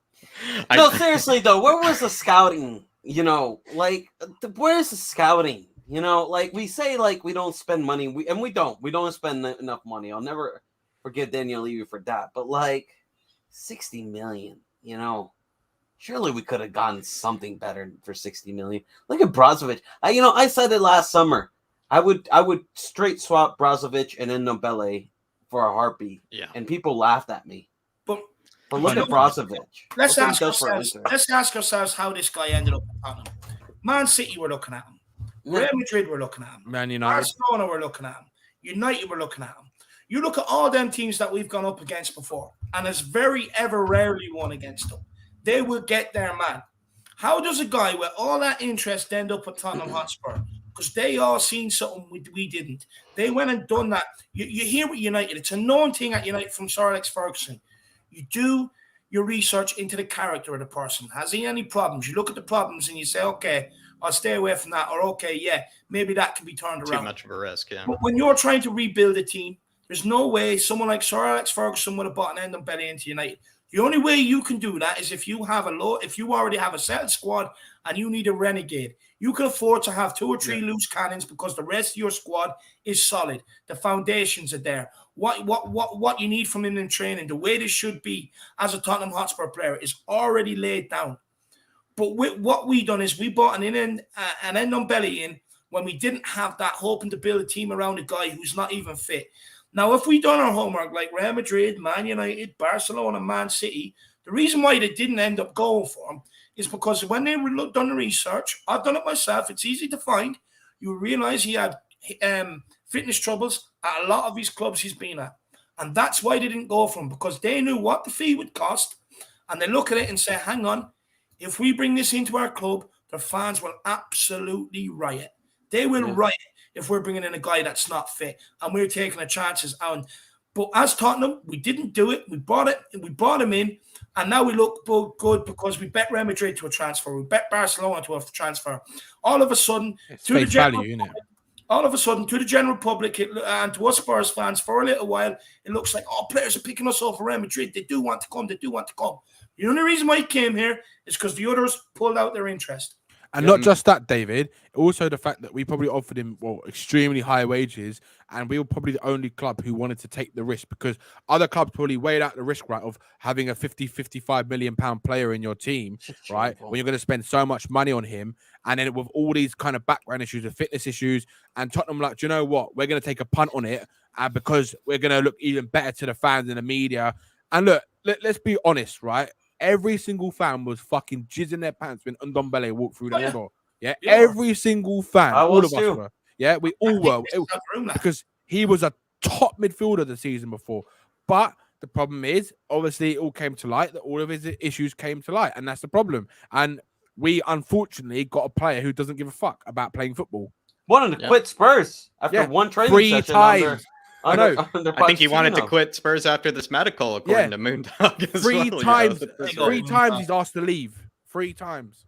Big up, Moondog. Great. Thank you so much for the support, Moondog. Really appreciate the support. And also, honestly, 2 great comments in a row. Moondog, 2 great comments in a row. Gogama saying, bravo, everybody. Bravo. Seriously, I'm enjoying this. I really am enjoying this. And she also says down here, I think she said something about, I think she can't stop laughing or something. Yeah.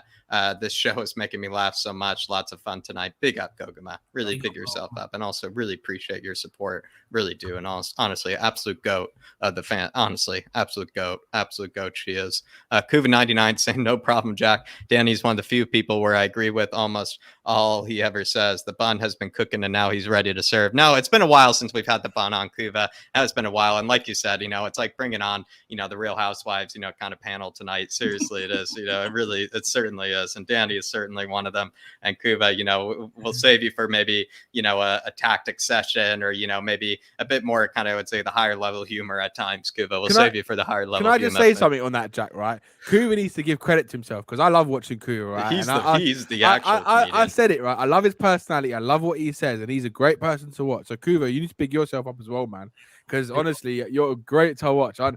When I've been watching the streams during my work and stuff, or like at home when I'm working, I always listen in, and I love listening to what you say. So big yourself up as well, man.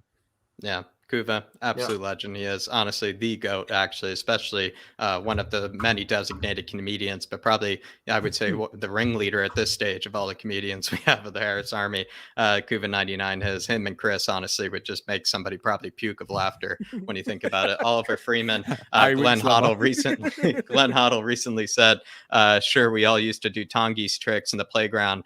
Goes to show his tricks can fool us. Yeah, that's probably true, actually. Glenn Hoddle, seriously, I think Glenn Hoddle is the best example of what maybe Tanguy could be, because when you think about it, Glenn Hoddle was doing these sort of kind of tricks that Tanguy does against players back then that would probably, take you out, clean out, probably trying to send you back, to the Stone Ages if you try to do some of the tricks Tanguy does. We also see Tanguy goes down for, basically someone just touching him as well, someone breathing on him, and he'll go down. He'll even go down in the worst positions in the park, and then you'll have, a full counter attack, set on you as well. Glenn Hoddle, he would take on like 2-footed challenges, still meg the guy. He would pass it with left foot, right foot, ping a ball, honestly, with his nose. He seriously was, you could even fire a ball right into his legs. He had the best touch in the world. I mean, Glenn Hoddle, I don't know. He's just a prime example of what Tanguy could be. I don't think Tanguy could ever even reach Glenn Hoddle's level, but he is a prime example of what technically Tanguy could have been. Don't worry, lad. Glenn Hoddle's reincarnation is coming, and his name is Skippy, bro. He said Glenn Hoddle signed to the future. He said, and they're gonna buy in Nobele. He's gonna be pissed for. I gotta make sure I rescue Spurs. He goes back in time, creates Big Skippy, and then soon enough we're gonna win some trophies. Don't worry about it. Glenn reincarnated. I don't know. It'll take a while to get Glenn reincarnated, if ever. But I love it, Marcel. Glenn Hoddle, though, seriously. I mean, I don't know. Glenn Hoddle could easily do all the tricks. I'll definitely say something on Glenn Hoddle, but I know there's something coming up about him, so I'll leave it to that question when you bring it up. But big up Oliver Freeman. Great comment, my man. Seriously. Great Glenn comment. Glenn could do anything that Tanguy does. He really could. Moondog says, for 60 million, they could have got my ex. She does great tricks and can last more than 10 minutes as well. Big up, Moondog. Great comments tonight, my man. Great comments as well. Absolutely love it. Absolutely love it. I just want to say to everybody out there, I'm really, really enjoying this stream. I hope you guys are too. Make sure you smash that like button. Make sure you smash that subscribe button if you are new, and keep getting the super chats in. As you can see, leading to great talking points and discussions. But look, Jacko, let's keep it moving, my man. Let's keep it moving. Marcelo, if we focused on the league instead of the conference league, do you think we could actually make top 5? Like, do you feel like, if we got rid of this conference league, we just scrapped it, forfeited it, no more conference league? Do you really see us realistically making, top 6, top 5, Europa League, top 4? Is that, or is that maybe more of a risk than we realize? It's a risk. It's a risk because, people thought last season if we just, focused on the league instead of the Europa League, we would have made it to top 4. And clearly that didn't happen because guess what? Over the season, players need to be rotated in the Premier League, and we rely on the same French players, and they lose us the games that we needed to win. And look, nothing is guaranteed. We should make top 5. We should have made a top 5 last season, but we should make top 5 this season, especially if we invest in the summer. If we invest in January, get 3 players in, not only can we get top 5, we can get top 4. I truly believe that. I truly believe that we're not a couple, like, I thought on paper, United looks like a world-class team. But if you really dig deep onto their team, they have a lot of issues, in my opinion. They have a lot of flaws. Their defense is shaky as all hell. They have a lot of aging players as well, and they're not a squad that press as much. So, when you don't press, you don't have a young squad, they're going to drop points when it's unexpected. It's going to happen with them. So I think this is the season where we go big into January, get some players in, and we get top 4. Plus, in my opinion, I think Ralph Rangnick, overrated manager, in my opinion. He's a great director of football. I didn't want him as manager in Tottenham. I said, if he's a director of football, I'll take him any day. But as a manager, he is not. He hasn't even come close to Conte in terms of levels. He's honestly more as well, Marcelo, actually. He's more I guess it's kind of funny. This whole Man United situation is a bit strange because he's more known for kind of giving a club where he's given all the control to like build a club from the ground up. Like he built Hoffenheim from the ground up. He built, RB Leipzig from the ground up. He helped the Red Bull system over there. So when you kind of think about it, he's, like you said, he's better working behind the scenes. He's better kind of like, working on like the institutions or like the systems behind, a club. He's not really known as being like a guy that's actually the front facing manager. He's not going to be managing the club and building the club at the same time. Yeah. You can't nearly 10 years. Yeah, he hasn't managed in 10 years, and now he's coming to one of the hardest Premier League in the world against guys like Pep Guardiola, Conte, We got Jurgen Klopp, we got Tuchel. I mean, we got some great managers in the Premier League. People think that United's just gonna roll through top 4. Give me a break. Yeah, I mean, genuinely though, like I'm not kidding everybody. If you actually look at his record, he's more known for actually building, things behind the scenes than he actually is for managing. So that's how you can look at it, especially. But for you, Danny, do you feel like scrap the Europa Conference League? We're not in it anymore. If we focused on the league instead of Europa Conference League, there's no more Conference League. We just put out the kids, even if we get knocked out, whatever. Do you feel like we could still maybe make top 5, or do you feel like that's a bit too much of a risk? I think like it all depends, right? Like on the current situation now, if there's big ifs in that question, because right now we don't have the depth to do it, right? We just don't. We have 1 injury, 2 injuries, we're fucked, right? Yeah. If Son gets injured, who's our best player, probably one of our best players this season, right? Or someone say, all right, I'll give you a better example. If Skip gets injured, right, we are fucked because Skip is our best player right now, right? There isn't anyone who's on better form than Skip right now. Since Conte took over, he's been our best player. I think personally, in my opinion, right? Just because of what he does in the midfield, he's a destroyer. He just does everything, right? The kid is a genius. Now, if he was injured, who are we going to have to replace him? Like, we haven't got anyone. We have not got anyone, right? And it showed, especially in the Arsenal game, right? When we didn't have Skip, he went with the stupid formation Nuno went with in that Arsenal game in the first half, right? And we conceded 3 goals. As soon as Skip comes on, we didn't concede any goals, and we scored another goal. And he shored up that midfield. He made it more solid and we moved the ball better in the midfield as well, right? He is a key to us. Now, unless we have big options in January transfer window, I don't think we're going to make top 4. In my honest opinion, right? Yeah. Unless all of those players somehow miraculously stay fit the whole season and we focus on the Premier League. Because if we do that and those 2 things happen, we will get the top 4. I honestly believe we'll get top 4, right? Because I can see us getting at least 1 player in the window, whether that's, and I think they'll go for a striker. And I think they'll get 2 players. I think they'll get a defender as well. I think it'll be a centre back and a striker. I think that's who we'll get, all right?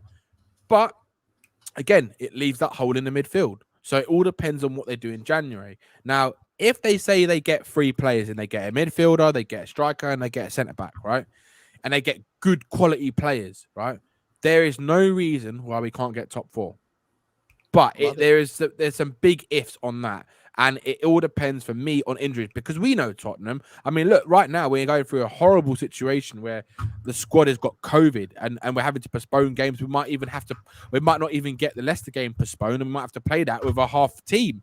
And if we've got if a few of the players are back by then, for example, and whatever, which I don't think they will be because they need 10 days to isolate, then we're kind of screwed there, aren't we? Because we ain't got enough first team players to play that game who could probably go and beat Leicester, let alone even draw against them.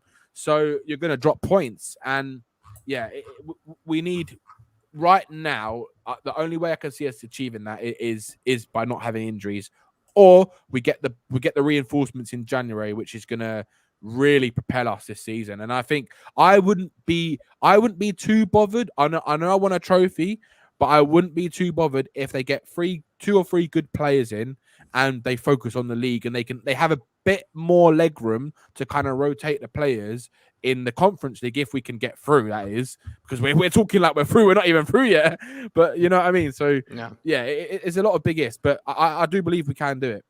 And speaking of January, Sean Butler, who's celebrating a member for 3 months, saying, hypothetically, you get £120 million war chest in January. How do you spend it? Give me names and positions. We got to keep it moving, though, Sean. So I'll answer it maybe just because, it is kind of something that we do over at the second channel. I would probably bring in Sven Botman. I think he's around £25 million. Probably sign him for £30 million as a left-sided center back. Maybe have someone to compete with Ben Davies, because at the moment, there's no one to compete with Ben Davies in that position. You get that deep lying playmaker, that deep lying holding midfielder that can actually spray the balls, that can actually spray the passes, maybe move Skippy or Højbjerg, up for maybe kind of a ball carrying position. I say you get Brozovic personally, because I think Brozovic is for the here and now, and you could probably sign him for like 20 million pounds, considering that he is probably going to, leave this summer. If he doesn't want to leave, you get Bruno Guimaraes, who David and I have been raving about for years. Sign him for probably 35 million, 40 million. I think that's around 70 million spent there. I think then you bring in that forward. Probably you could maybe get away with getting Vlahovic, for around 50 million pounds, but I think that would be a bit of a stretch. So you probably sign someone like, I want to get someone to compete with Lucas Moura. So I signed Pedro Gonçalves, that guy from Sporting who's just absolutely smashing it right now. I signed him for 30 million. And then I signed my boy Cody Gakpo for the last 20 million there as that backup striker. But there you are, my man. There you are, Sean Butler. We are going to go to Moondog's super chat here as well, saying, do you think this COVID outbreak will affect our January transfer? This could really set us back. Will it affect our transfers? Yeah, so will it affect players being able to come into Tottenham, basically? I'll be honest with you. I don't see it affecting, to be honest with you. I think, when it comes to football clubs, they're kind of just allowed to kind of do what they want. I mean, these guys can travel everywhere on international duty.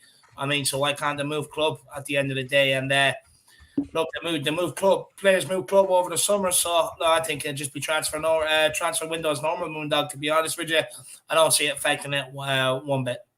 Yeah, I don't think it can affect it, but it's a good, actually thought-provoking question there, Moondog. Thought-provoking question there. But Dave, just quickly to you, do you feel like, for the original question there, if we just scrap the Europa Conference League, you kind of just don't value it anymore, do you think that makes our push for top 4, top 5, a bit easier, or do you feel like that's too much of a risk? No, I don't think it makes it easier, to be honest with you, Jack, because look, at the end of the day, we are going to get injuries throughout the season. You know what I mean? So there's no guarantee how many games you play. Yeah, no matter how many games you play, there's no guarantee that we're going to get top 4 this year. And I just don't want to be sitting here in hindsight looking back going, I wish we would have went for the Europa Conference League. The league kind of tailed off, you know what I mean? And look, when you look at this squad, I want to give credit to Ben Davies and Dyer. They are out there performing. Yeah. But still, in the back of my head, I'm just kind of like, for how long? For how long? We can do better. Yeah. I'm just sitting there and kind of like, for how long? So, look, my biggest concern is consistency. On our day, we can beat anybody, but on our day, we can lose to anybody. So for me, look, just stay in the competitions for as long as we can and ride it out, because there's no guarantee that if we come out of this, you're going to get top 4. None whatsoever. Good answer, Dave. Good answer there. Fast Radfar saying, big up. Has UEFA agreed to reschedule the Rennes match? I'm not sure they have, but I think they're going to reschedule it. The actual date, I don't think that's been released yet. There are rumors that it would be pretty much next week. I don't think that's going to be the case, though, because, there are obviously Premier League matches that they would then force the Premier League to reschedule, and I'm pretty sure there's a hierarchy there. Between the UEFA and the Premier League. But, good question, though, Faz. Good question. Moving on then to the next. Very quickly, Jack. Sorry. I just think, right, with what Conte is doing right now and what we've seen, right, he's utilizing the squad that he's got and trying to get the best tune out of what he's got available in front of him. And that's why you're seeing people like Ben Davies listening to his demands and putting them out on the pitch to the best of his ability. And that's why he's looking like he's the next, he's looking like a top player at the moment. Like he's in form. But like David just said, people need to understand and realize that this ain't going to last for someone like Davis or Dyer, because we've seen it time and time again, right? They will go through patches where they're playing really well, but the problem that separates them from the top players or better players, right? And it's the reason why we're not doing better is because they can't be consistent with it throughout the course of a season, right? They will go through patches, right? And where you had players like Jan Vertonghen and Toby Alderweireld, they were consistent all the time. They had very rare you'd get players like that who had a bad game. They might have a bad game here and there or a few bad games, but majority of the time, these players were on it like Sonic all the fucking time, right? And this is the differentiates the top players to the players like Eric Dyer, who's performing well. He is performing well, and he's performing better than what we expected. And since Conte's come in, the same as Ben Davies. But it's a matter of time until these players start showing again what they're like. And I believe that. And I think Conte is biding his time until we can get into those transfer markets, whether that's in January and in the summer, to get better quality. Because I can guarantee you, Eric Dyer and Ben Davies will be replaced. Whether or not they'll leave the squad, I don't think so. I think he'll use them in the squad. But I think they will be replaced in the starting lineup eventually by better players. Because we need to compete at the top level. And to do that, you need better players. Simple as that. Yeah, I completely agree. You also just need players that can't be complacent. You don't want Ben Davies getting a big head. That's for sure. You don't want him to all of a sudden, think that he's the man. COVID-99 saying to answer, thanks, Sean. Butler's question, we're giving it to the chat, I guess, Sean, the chat's going to be answering it, my man.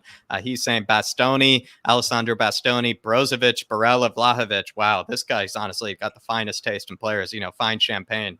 Players, screw financial fair play, and Enoch raid Joe Lewis's pockets for loose change, grab Nike as a stadium sponsor, and just do it. I like where your head's at, Kuva. Honestly, you're just picking up the highest shelf, of players. You're just saying, you know what? Not going to go mid shelf for this one. I'm looking for the highest bottle up there. Get the ladder out. Pull it down for me, and that's what you're doing with Bastoni, Brozovic, Barella, and Vlahovic. Seriously, I mean, talk about fine taste, my man. Talk about fine taste. And I like where your head is at. I get a bit too complacent where I, try to please Levy. Give him, like all the cheaper transfers, and whatnot. And I got to stop thinking that way, Kuva. I got to stop thinking that way. And honestly, Joe Lewis is not getting any younger either. So hopefully just shake his pockets loose. You probably find a couple 300 million maybe pop out. But big up, Kuva. Paul Markey saying De Ligt, Kessie, and Alvarez for definite top four. De Ligt I would take, but will they sell him? That's the question. I mean, their back four is absolutely ancient, really absolutely ancient. So would they sell their youngest asset? Hard to know. Kessier, I'd pay any price for him. Paul Markey, David, I said this to him before, and I said I would say to this, and he's in the comments, he is the designated Kessier lover. He is the designated Kessier expert. The man is. And Alvarez, I will say, is absolutely smashing it. Julian Alvarez is. And you can sign him on a free. You can sign him on a free as well this upcoming summer. So not a bad choice. William Kelly's. He's another Lamella. Oh, Dave, you're going to see the comments blow up for that one. William Kelly saying, excellent stream, boys. Only thing it's missing is me. Big up, William Kelly. Big up, William Kelly. Where were you for the fan show, my man? Where were you? I bet he's probably working hard. Bet he's probably, maybe getting, a bit of the paper, Dave, before maybe, before the holiday season comes up. But William Kelly, Dave and I will be getting that flat cap over to Luke. We will be getting it over to him, my man. I promise you that. And honestly, big yourself up, brother. We should get you on for one of these, William Kelly. You'd absolutely smash it, my man. Sean Snow saying Romagnoli, Wijnaldum, Alvarez. He's sitting at home. Romagnoli, not the biggest fan of Romagnoli, if you ask me, Sean. Wijnaldum, I'd definitely take Wijnaldum. And then Alvarez, a lot of people love Alvarez, and you could get him on a free. So maybe why not? Why not? But big up, Sean. Going on to the next question, though. What are the consequences, Marcelo? Hotspur Way is closed, and players will either be focused on recovering from COVID or working on their fitness.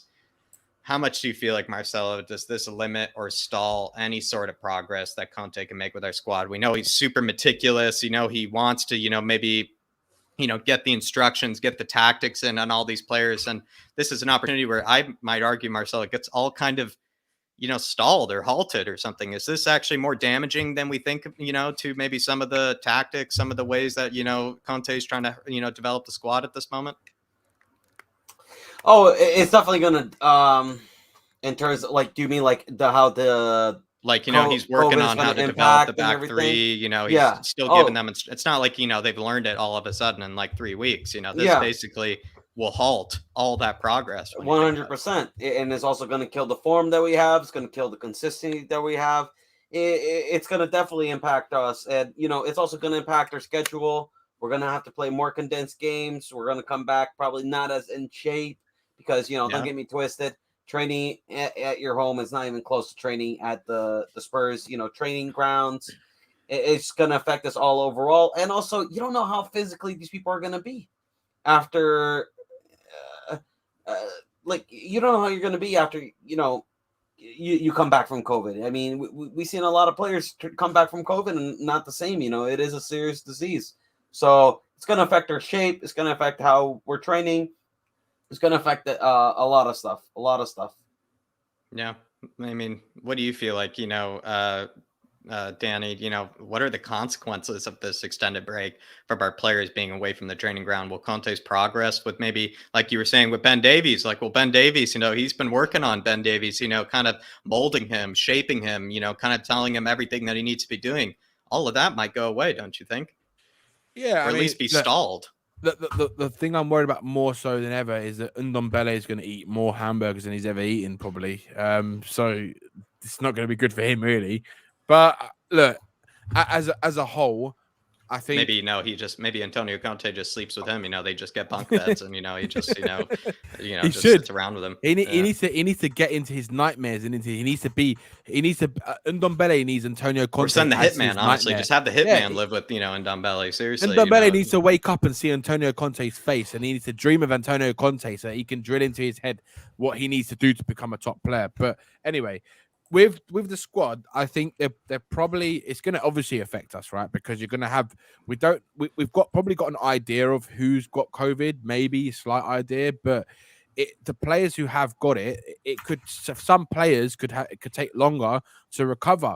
It could take them weeks, because I know we've all had probably friends or family or people we know who, some people have had it for a week and they've got over it. I've had a friend who had it for a month and he wasn't over it. I know someone who had it for 2 months. We know other people who had it for longer and they still got it. And it all depends on each individual person and how they deal with it and how they cope with it and how they recover and how long it takes for them. So it's going to be different for every person. So it's going to affect us massively.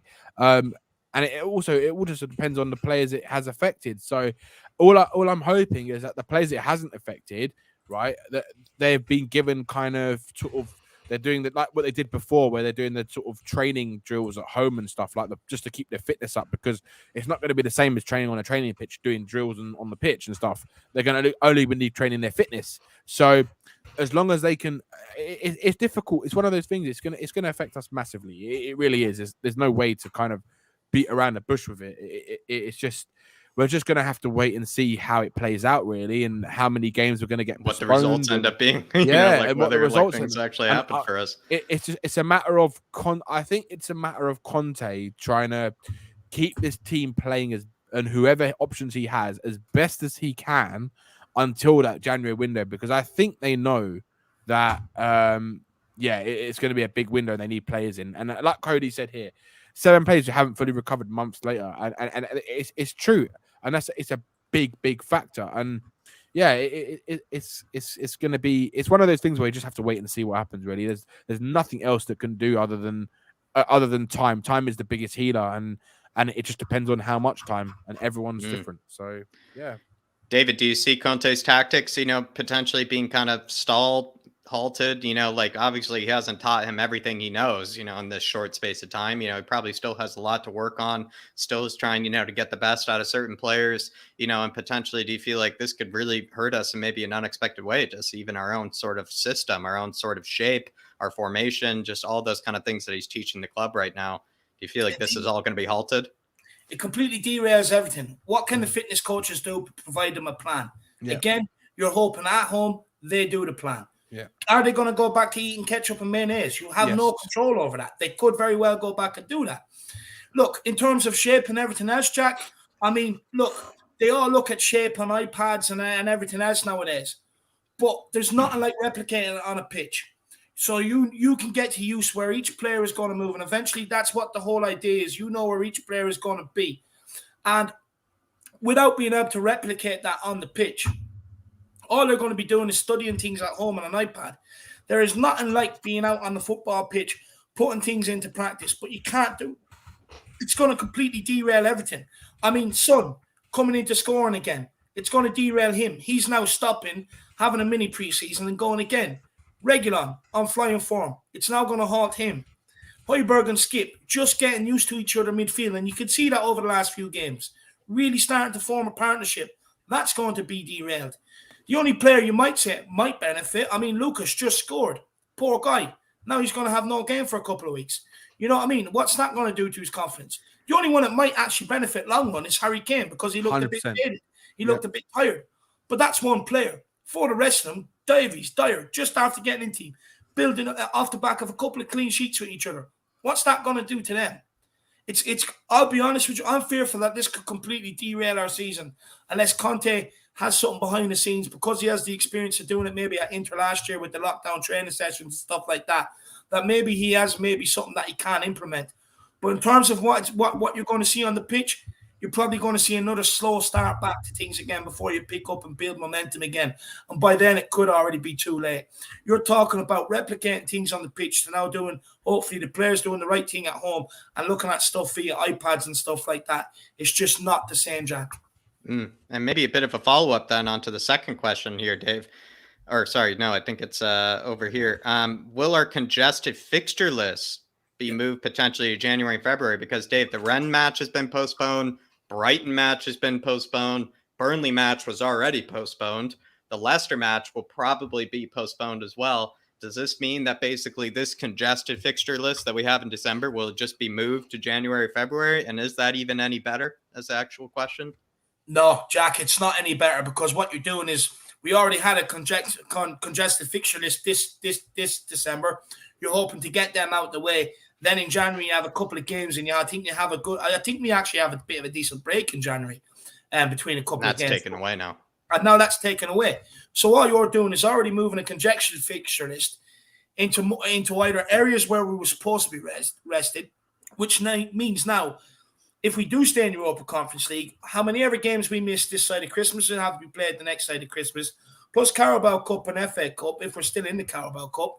I mean, you're just making the next half of the season even more congested than what I already needed to be.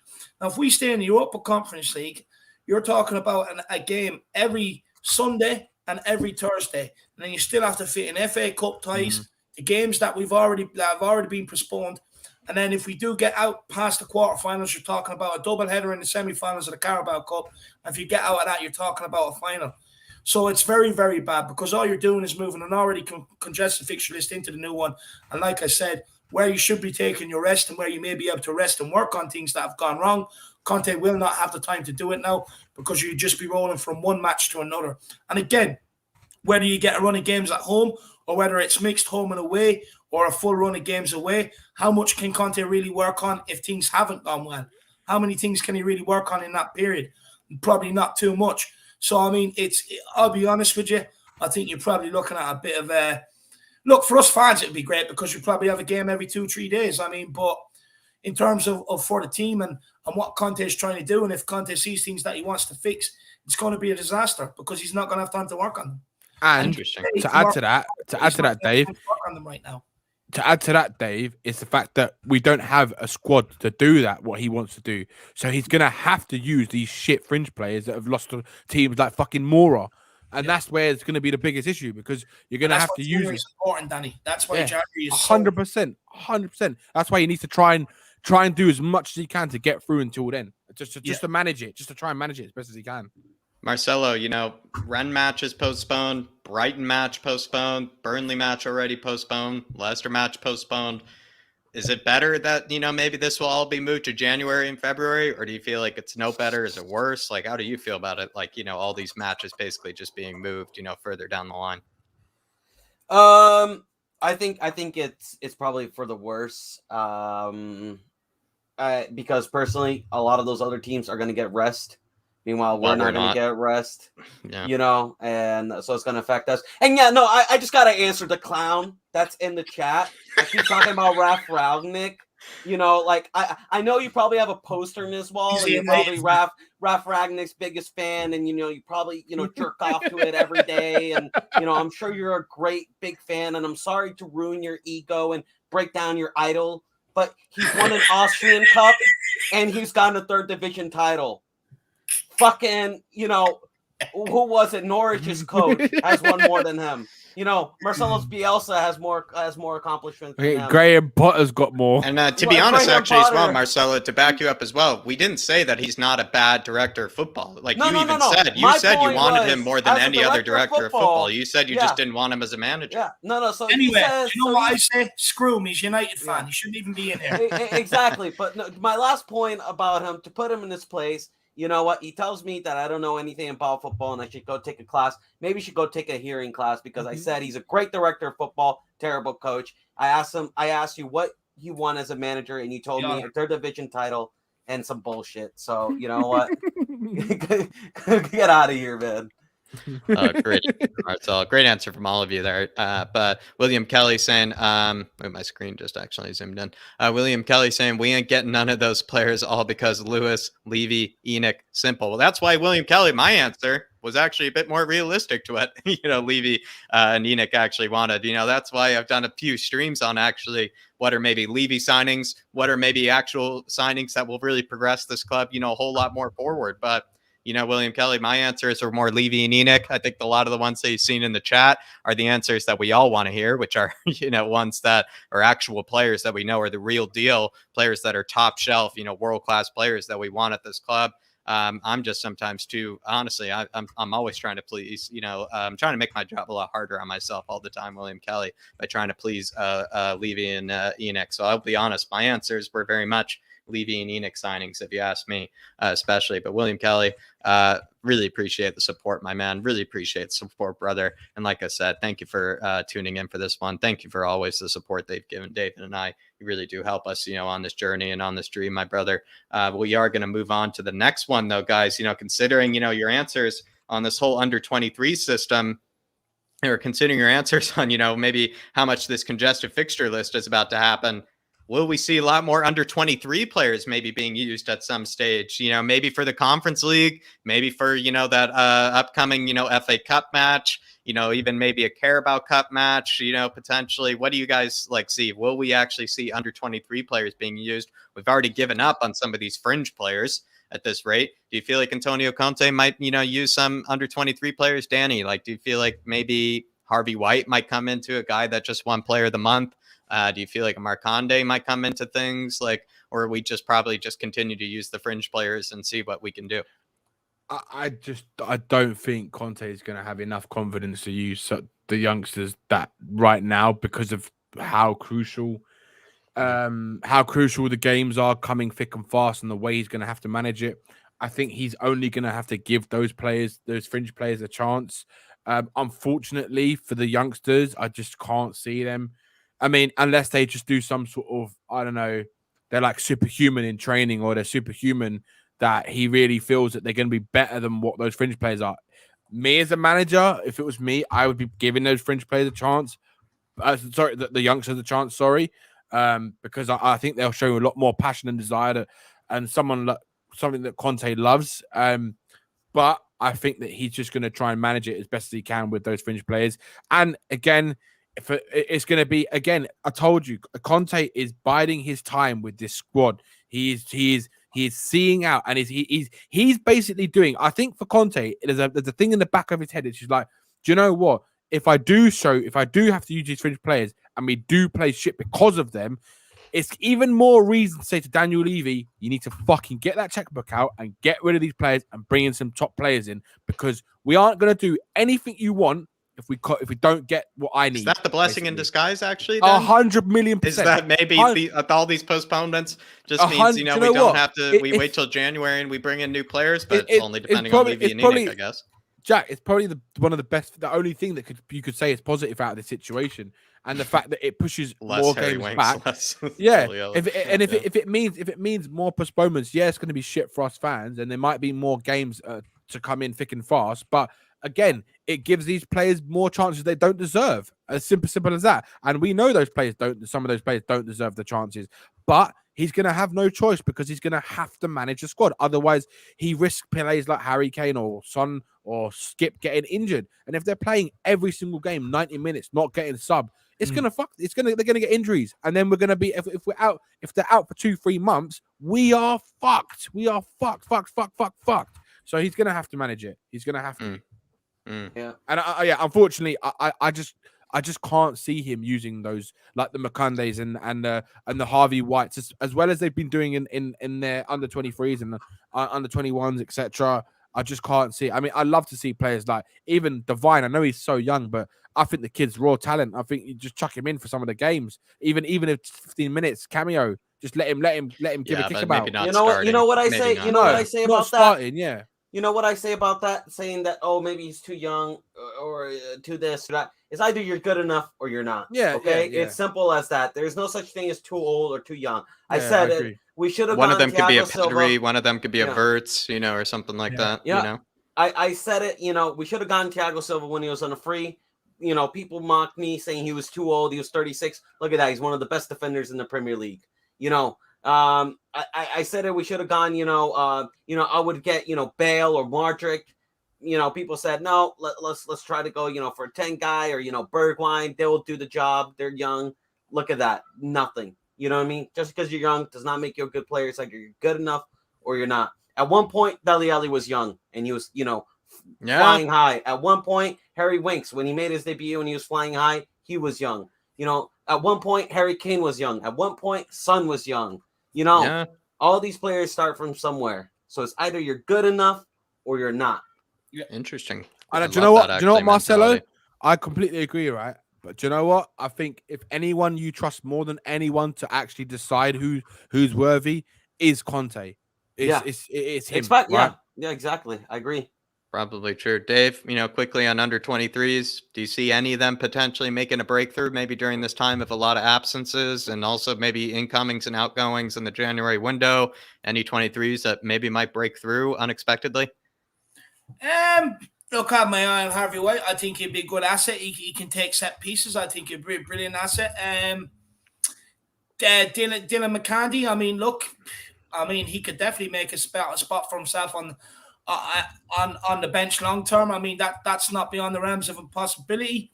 Dan Scarlett. But look, Jack, I'll be honest with you. It kind of all depends who you put them out with. If you put them out there with like an Ndombele or Dele Alli, players like that, forget about it. I don't want to ruin their career before it's even started, because ultimately what's going to happen is if you put them out there with them guys, they're going to be the fall guys then. Some of these under 23 players and stuff like that. And I just don't want to ruin them or corrupt them before they even get a chance to prove they're good enough. Put out the under 23s if it's going to be an under 23 squad or an under 23 squad mixed in with the likes of an Ollie Skip, Højbjerg, Kane, or whatever it may be. Then you'd say, yeah, they have a chance. But in terms of players that I think might make it into the first team, Jack, yeah, look, Dylan McCandy, I think Harvey White, I'll be honest with you, I'll be keeping an eye on this new left back, to be honest with you. I really would be. He did play for Southend. We signed him recently. We got rid of someone to bring this guy in. I just think, they're definitely seeing something in this guy. I wouldn't be surprised to see him. And a new scouting department's coming in as well. They're integrating a new one, that's using a bit more video analysis, stats. They're kind of taking away the old ways of scouting, putting in the new. So could be right on that, Dave. Could be right. Sorry, Dave, sorry. Yeah, no, sorry. And they brought in that guy from Everton who was at Derby, who's been brought in to bring in the best talent around Europe from under 20, from a young age up to under 21s. It's his job and his job only. He will be part of that scouting network. And it wouldn't surprise me if this new left back was identified by him. So I do think, look, some of our under 23s, you look like Sir Jack Clark, I'll be honest with you, get him gone. I don't think he's good enough. We bought him from Leeds. He loaned it back to Leeds. He didn't play. Patiently waiting. He's not good enough. Yeah, and he's still patiently waiting. So We're he can patiently waiting for the next 20 years until his career's over, because patiently waiting will get you absolutely nowhere in football. So for me, I do think there's probably improvements that we could bring into the under 23s, and then hopefully, look, ideally what you would like to do, the thing is, Jack, right? So way back before the under 23 system came to fruition, you had the reserve team. And what you could do is you could throw out some of your reserve players along with some of the youth players, because they had already mixed and mingled in the reserve teams, in the reserve games. So they already knew how to play with each other. Right now, what we're hoping to do is bring up players from the under-23 squad, mix them in with players who are not playing, without them actually really playing together. So that's why you're seeing a lot of discombobulated performances. But again, just quick, I do not want to throw these under-23s under the bus. So it all depends who they're coming in to play with, Jack. Yeah, I kind of agree, that you need to have the right influences around them. Sean Snow, the big one. Really appreciate you, Sean Snow. Really, you don't need to, my man. He says life's a piece of shit. When you look at it, you'll see it's all a show. Keep them laughing as you go. Just remember that the last laugh is on You always look on the bright side of life. Paraphrase, big yourself up, Sean Snow. Maybe someone, Dave, you want, sing it for me, Dave. Life. Yeah, that's that song, isn't it? Always look on the bright side of life. Do, do, do. Oh, you gotta love it. You gotta love it. Nothing better than hearing that on a sunny day, my man. Yeah, I mean, and honestly, this is kind of the right kind of vibes that I just want to see from Sean Snow. And he's honestly helping us wind down, actually, Sean Snow is. So, Sean, honestly, doing good work there, my man. Doing good work there. And really, thank you very much for the big one, man. You really didn't need to. Really appreciate you, brother. Really do appreciate you. And also, hopefully, you're keeping well, my man. And as always, love to see all your comments over on the second channel, all your comments over there. Loving the hot takes as well. Loving the hot takes, Sean. You honestly have a good eye, my man. Good eye. And also really do appreciate you, brother. And also thank you for winding down the show as well. We're going to finish with one more, everybody, and then we're going to head on over to extra time, because I know we probably are starting to get, we've had good debates, we've had good little kind of sessions in this one. So we're kind of wind down with one final question here for this one before we go to extra time. Would you rather, like Spurs, basically, guys, we need a forward to challenge Kane. We need someone that can be challenging Kane for the first team, even potentially play alongside Kane. So would you rather sign a forward that can play as just an out and out number 9, a traditional number 9 across, or would you rather have someone that can basically play across the forward line? Someone that can be like a Marcus Thuram, someone that could basically be like a Sonny when you think about it, because Sonny can play across the forward line. So would you rather have someone basically like a Vlahovic, or like would you rather sign the next Sonny? For that backup forward, because we all know Sonny can play number 9 quite well. We all know that, Vlahovic, of course, is a world-class number 9. So basically the question is, would you rather just sign that traditional number 9? Or would you rather sign that player that can maybe play across the forward line and play a variety of those forward positions quite well, but maybe not the number 9 is his preferred choice? I mean, Marcelo, what about you? Football is having a weird, and I know this is probably going to be not popular, but football is taking a weird turn where you kind of really don't need a traditional number 9 anymore. You just need a group of players that can score goals. And for me, look, I would love Vlahovic. I would take him, but honestly, anybody that can score goals, anybody that can get, I would rather have anyone that, can just get at least, 15 Premier League goals, 10 Premier League goals consistently, and, maybe create chances, versatile, anything like that, like a versatile forward, like Kane the long shot said. I would choose someone like that. That's a great word, Kane Longshot. Versatile forward. Exactly. That's a great way to put it, actually. Much better way than I even phrased the question, Kane the Longshot. So big yourself up, man. Honestly, very efficient. Point. Yeah. So Marcelo's going for the versatile forward. He's going for that instead. Danny, would you rather go for like signing the next Sonny? Would you rather maybe sign someone like a Vlahovic? Like, I do agree with Marcelo's points, right? And I do agree. I think someone having any player who can just score goals, because nowadays it can play right wing, left wing. You can striker. Play, but for Tottenham, right? I think we do need another kind of number 9. We need a goal scorer. We need someone who's just whose main asset is finishing and composure in the box, and someone who can put the ball in the back of the net, and not a winger, not a fast player. I think what we need more than ever is someone like a Vlahovic. I think someone like him would do absolute wonders at Spurs. And I don't care if people say this backup thing. It's not a backup, man. Someone like Vlahovic, he's too good to be a backup. He will get games. When Harry Kane is not playing, Conte won't be scared to fucking put him out on the bench. The only reason, he's even said it himself, Conte is not afraid to put Harry Kane on the bench. The only problem is he ain't got no one to replace him with. That's why he keeps playing.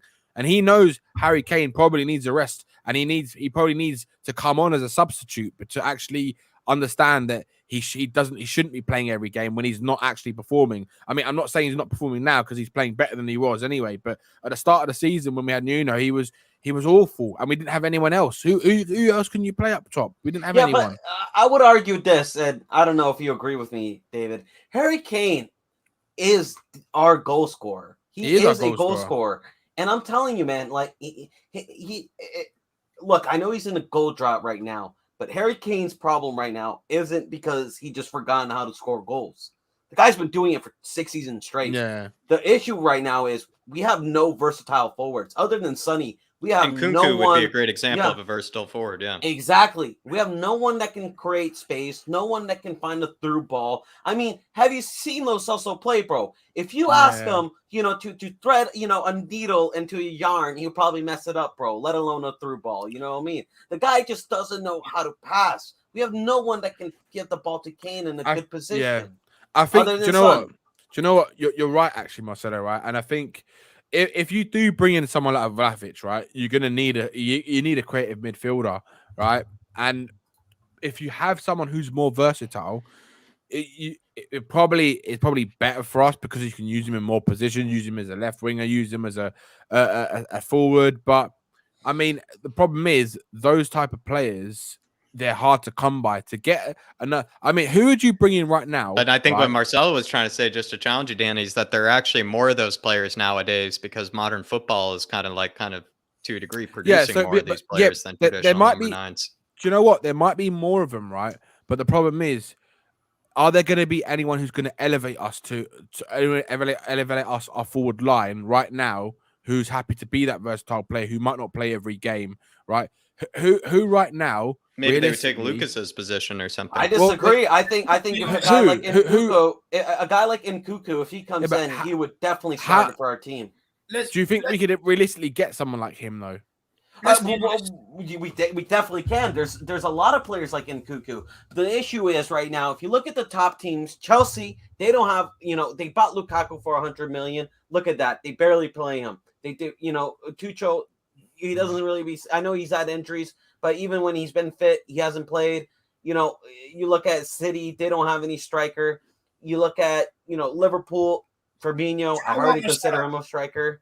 I hear what you're saying, but I'd argue that the reason they're going this way is because the lack of number nines with quality goal-scoring threat are very hard to come by compared to back in the day. Hence why Vlahovic is the big deal right now. It's why for me, I would definitely go for Vlahovic, because if you have someone like him who's a 6'4" monster, right, and he will bully defenders, and this guy is brilliant in the air. He's a composed finisher. If you watch his finishing, right, the guy is a box poacher. He knows how to put the ball in the back of the net in the box. But the problem is, I know, Marcelo, you're going to say we don't have the players to give him the ball. But that's what I mean. Like, I know Harry Kane can do that as well. But the thing is, I would much rather have a creative player. Just watching the thing us play. The thing is, I think they need that player to give us more options to actually do what they might want to do. Because if you think about it, right, you could have a Kane sitting behind a Vlahovic and a Son, right? Could you imagine what Kane would do if he was given, he could play as a deeper role and have someone like a competent striker like Vlahovic, knowing that he's going to put the ball in the back of it if he gives him the ball. And then you've got Son who runs onto the ball, who runs in behind. It gives you a different dynamic. And I think we need that, because you can even play Son as the man behind. Even Son could play as that number 10 role. And he could be the one who runs forward and because he's the most energetic one, so he could also do the pressing from the middle. So what I think Vlahovic does, and I think to be honest with you, right, we need both. We need a versatile player and we need a Kane, right? In we a need perfect both. world, in a perfect world, we need both. I think obviously. in the long term, I think it is going to happen, because I think someone like Bergwijn's going to leave, and I think they're going to have to bring in a versatile player like a winger who can play across that line. But I think right now we need a Vlahovic, but I don't think we're going to get him. I've just got a feeling we won't get him. I just want to interrupt. Look, we're getting spammed by some of the United fools. I mean, honestly, go over and support Wreck-It Ralph when he wrecks your club and just fuck off there. This is a Spurs chat. We're the best team. We're better than you. Go and fuck yourselves and fuck off and watch Mark. Listen, David. You can't blame David. Don't worry. You can't blame them. They went from fucking Sir Alex Ferguson. Listen, they went from Sir Alex Ferguson, who's won, multiple Premier League titles, to a guy who won the Austrian League. You can't blame them. They're at desperate times, and desperate times. In here talking about Wreck-It Ralph. I mean, Jesus Christ, there's other teams in the Premier League. Honestly, do one. But back to what we were talking about. This is interesting, because I feel like both arguments, this is what's sad. And Danny and Marcelo kind of were like, we need both. We need a Vlahovic and you need an Nkunku as well. Right. But if you had to pick, which I guess is, there are no easy questions on Can you answer me? I am a bit split on it. I'm kind of leaning towards Marcelo's side on it if I had to pick. If I was forced to pick, I'd probably lean more towards Marcelo's side. But I know David hasn't gotten exactly his full. I'll let David answer. I haven't even got to get my answer out because everyone's cut me off every time I go to do it. So I'm sorry. My answer is basically, look, when you come across a number 9, the thing is, the reason why City haven't gone out and got just anybody is because they don't want just anybody. They wanted our star man. If they would have got Harry Kane in the summer, we'd be sitting there talking about them having a number 9 up front right now. The only reason why they don't is because they don't want to just settle for anybody. Nowadays, having an out-and-out goal scorer who can find a back of net on a consistent basis is a rarity. Yeah. For me, there's too many players that can play across the front three in any position. But are they specialized in any position? No. And for me, I don't like that. I do not like that. You need a striker up front who's going to score goals, but then you need a specialist on the right and a specialist on the left who's going to create the goals. Anyone, if we keep, look, we've done it with, for every son, there's an Nkudu. You know what I mean? And that's the truth. There's an Nkudu, there's a Clinton NG, there's a Bergwijn, there's a Lucas Moura. Lucas works hard, but is he creative? He can play all across the front three, but is there end product? No. You look at Son, end product. You look at Kane, end product. And basically what I would be saying is we want someone that's going to come in and offer end product. Yeah. There's too many Bergwijns, Clinton NGs and Kudus that have come through this club who can play anywhere across the front three. But ultimately, they don't get you where you need to go. What you do need is a striker who can find the back of the net, a winger who can provide and score, and another winger who, if they're not scoring, at least provide the goals. And that's what you need. What you need is a front three who can all work together, who all know their jobs and can do the jobs very well. I don't want to bring in just any other man who can play across the front three. I do not want to do it because we've had too many of them.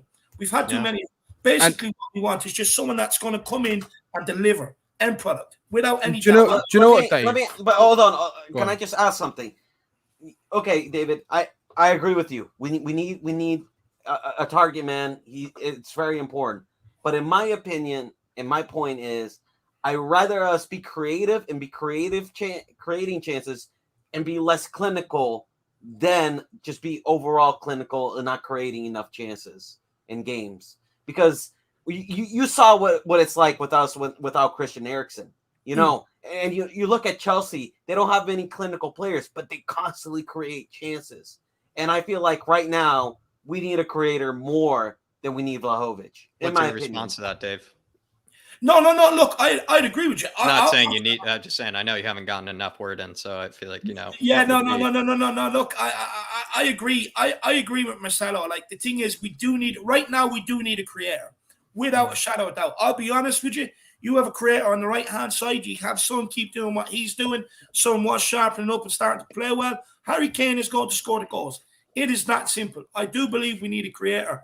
Look, in an ideal world, you want both, don't you? You want someone that's going to come in and provide not a backup, but competition with Kane. And you're going to want someone to come in and maybe on that right-hand side produce more than what Lucas does. What I do not want, and I'm sick of this, is bringing in Carlos Vinicius or players like this. And well, they work hard, they do this, they do that. At the end of the day, let's call a spade a spade. Their job is to produce. They're not producing. Tough titties, tough shit. That's it. I don't want to be talking about a player coming in. Yeah, but he works hard. You know, maybe we can play him at right wing back. Maybe we can play him in centre midfield. Fuck it, stick gloves on him, playing him in goals. I don't want that. I just want a player that's going to come in and do what he's paid to fucking do. Class. That is the problem at Tottenham Hotspur. We just want players that are paid to do what they're supposed to do, dedicate themselves to the craft and produce. You know what I heard the other day? They said we should stick Steven Bergwijn into right wing back. They've said put Steven Bergwijn up top, Marcelo. They've said put him up top. Oh my goodness, I've heard it all. He's gonna go. Bergwijn's gonna go. Yeah, I think he's gonna leave in the summer. Thank God, though. Honestly, if we have any brains, sell him to Ajax for 15 million and Marcelo, invest in another one. Do you know the only reason I like Bergwijn because I like using him on FIFA because he's good on FIFA. That's the only reason I like using him on FIFA every time. I love using him on FIFA. I think he's fucking brilliant on FIFA. Him and Moura on the wings, mate. He's brilliant. And you get out on this, right? I know a lot of people criticize people when they have a different opinion, say, oh, you play too much FIFA, this, that, and the other. But if we're sitting here being honest, right? Everyone likes to play FIFA or Football Manager. How much of this squad do you go in and sell straight away? Oh, And that should tell you everything you need to know about I actually this. get fired if I sold, I'd probably get fired. That's the thing, I've gotten fired before where I terminate so many contracts in the beginning that I end up actually getting fired. I don't even sell them, Dave. I actually end up terminating their contracts. So I don't know. I actually end up getting fired within the first day. What I will say to summarize this, though, is Marcelo brought up great points where you want somebody that can actually maybe create goals for the person that we already know is a goal scorer. Yeah. Which is actually a great point. I think that's the But that's then, the thing and we as need well, more. just quickly, sorry, Danny, as Sorry. quickly as David then said as well, though, we just want somebody that just has end product, whether it's goals, assists, creativity, just somebody whose role is defined, somebody who isn't like, oh yeah, he can do a job at left wing, he can also do a job at right wing, but like which one can he actually produce something at? And I think that's actually your answer right there. It doesn't need to be an out and out number 9. It doesn't need to be some sort of player that can play across the front line. It's just somebody whose role is well defined, somebody who knows you're getting assists from him, or somebody that you're getting goals from. And that's what Sonny does. That's what Harry Kane does. And like Marcelo said earlier, that's what Christian Eriksen did, as well. We know what he did. And I think that's all it is. Someone who actually has end product in either assists or goals, because at the end of the day, one produces another. An assist isn't a goal when you think about it. A goal is a I agree with that. product. Sorry, Danny. Yeah. No, Jack. I was just saying you were spot on with what you were saying. No, I was going to say I agree. interrupted. I know Danny wanted to say something. No. Maybe Sorry, I was interrupting you, Jack, but you're completely spot on, mate. Like, I think the biggest thing we need right now is probably a creator. That's what we need first and foremost. I think after that, then you look at getting a striker in or something like that. But I think the biggest thing we need is a striker. But that creator needs to be somewhat up top, though. It has to be. Yeah. No, it has to be. But I just got a funny feeling they're going to go for a striker first, because I think they should. I think the way that it looks like it's gone and the way the comments have come out from Conte, it's like he's having to rely on Harry Kane, and he knows Harry Kane's not playing at his best, and he knows Harry Kane needs a rest, and he needs to be. He's overutilized right now, and he needs someone to take him away who's good enough to put someone else in who can do just as good as a job as Kane and finish goals or create stuff, because someone like Vlahovic would do that, but I just don't know if we'll get him. But we'll see what happens. Look, January is a massive window for us. It's huge. I think that was well answered by all of you. At the end of the day, I guess we're just saying it's got to be end product, whether it's goals or assists, 100%. And I really like that. Rockstar90 saying, thanks for the content, guys. Keep it up. Don Harris, legend. Even United fans are here to listen. It shows rival teams' YouTube channels suck. Yeah, look, the reason why I said it, my man, is because you're getting so many of them coming in crying over fucking Wreck-It Ralph to Marcelo because he had an opinion. Honestly, but the thing is, did they need to? Honestly, go and do that on all the United channels. If you want to come in and tune in here, listen to what we're talking about, Tottenham Hotspur. Honestly, if they think they're coming in here, I'm going to sit there and go into details on Wreck-It Ralph and his tactics and everything else. Honestly, think again. It's not going to happen. I hate every other club but Tottenham Hotspur. Rival fans are more than welcome to come in here, but just be respectful. Like the last half an hour, the comments have been kicking off and they've just been starting arguments. And I'll be honest, I'm just sick of watching it. I just don't want that. Listen. It's a nice channel. You know what I mean? Everyone likes the community. Let's keep it like that. I don't want any of these Wreck-It Ralph fans coming in and being absolute idiots. First off, David, I apologize for creating a ruckus. But Marcelo, be real, man. Hold on. To the haters, he's just a German Sean Dyche. Look, but to the rest of the haters, I apologize for absolutely fucking nothing. You know what I mean? You can cry all you want. My biggest haters are my biggest fan. My man created 5 accounts just to get my attention. You got it. So congratulations. I love the support. To everybody who support me, no need to, respond to the guy. Just let him be. He just probably wants my attention, and it's all good. I appreciate the support. I appreciate you creating 5 accounts. Make sure to drop those 5 likes. If you're gonna go through all that effort, at least give the Irish Hotspur some love. And all I'm gonna say is, I love you.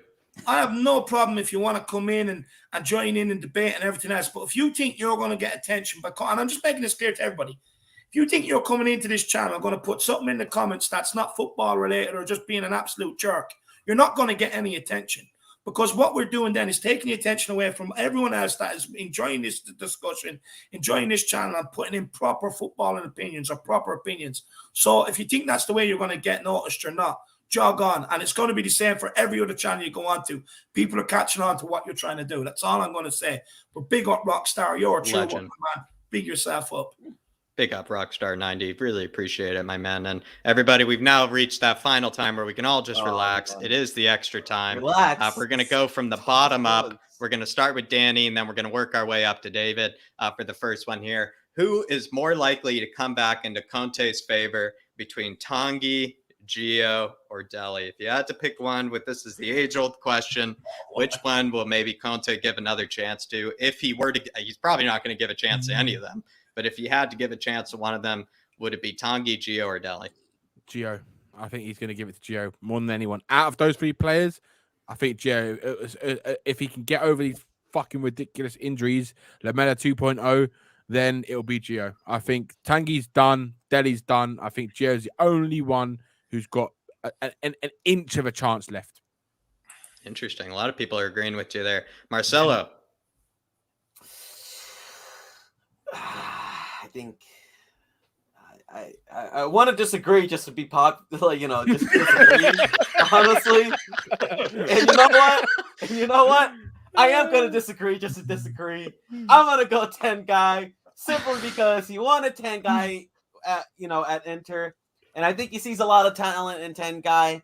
And I think he's going to work extra hard and he's going to convince 10 guy, hopefully, to fulfill his potential. The question is, Marcelo, is he going to drop the McDonald's burgers? I don't think that's ever possible, but I think he will stop eating ketchup. That's all I'm going to say. I mean, will Gio drop the yerba mate, from the Argentinian, excursions? That's the other question as well.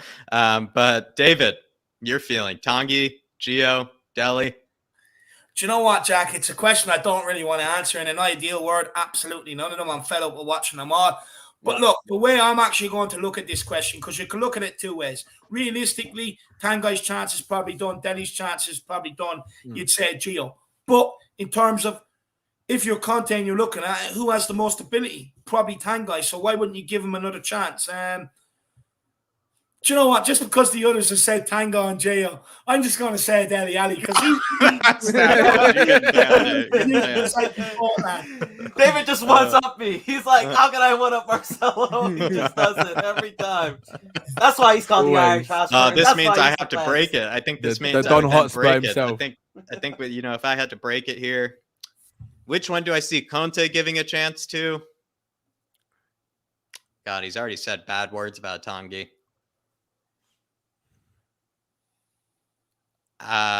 Pains me to say because I want it to be Tanguy still, but I think it's going to be Gio. I think it is going to be Gio. But I want it to be Tanguy, but I think it's going to be Gio. I'm the same as you, Jack. Yeah. How have you come to that conclusion, Jack? Why Gio? I think it has to do with the fact that he said already because there was that moment, Dave, and we had a Kaniki answer me on it, right? Where we were saying Tanguy has 2 weeks here to train, to work hard, to, woo Antonio Conte, to prove to Antonio Conte he's the man. And what did he say after those 2 weeks? Tanguy needs to work harder than anyone else. Yeah. And then you were kind of like, well, what did Tanguy fucking do wrong during those 2 weeks? Makes you think, what could he have possibly done during those, 2 weeks? So I think that's why it's probably going to be Gio. Number 2, though. Franco Martini in here with a super chat saying, we are Tottenham Hotspur and we don't give a shit about what the has-been clubs like Manchester United and Arsenal do. We look forward, not backward. Franco, might as well just put that in a poem, put that on a wall, frame that. Honestly, like I said, the Harris Army is especially known, David, for these absolutely efficient as well as just beautiful statements. Franco, I'm not even kidding, man. You should be honestly a poet for this one. Seriously, just say this every day. Maybe just have this put on your wall. You wake up, smell the coffee, and then you just stare at that statement while you're drinking the coffee. Seriously, I might frame that, Franco. We're gonna change his name, Jacko, from Franco Martini to Franco Baldini. That's what we're gonna change it to. Big yourself up, Franco. You tell him the word of the Irish Hotspur, my man. Preach it, brother. Could not give a fuck about Harry Potter, Wreck-It Ralph, and all them other crap teams with crap managers.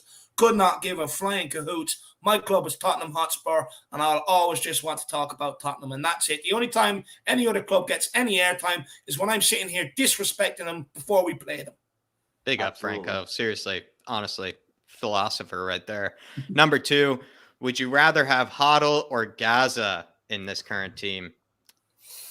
Danny.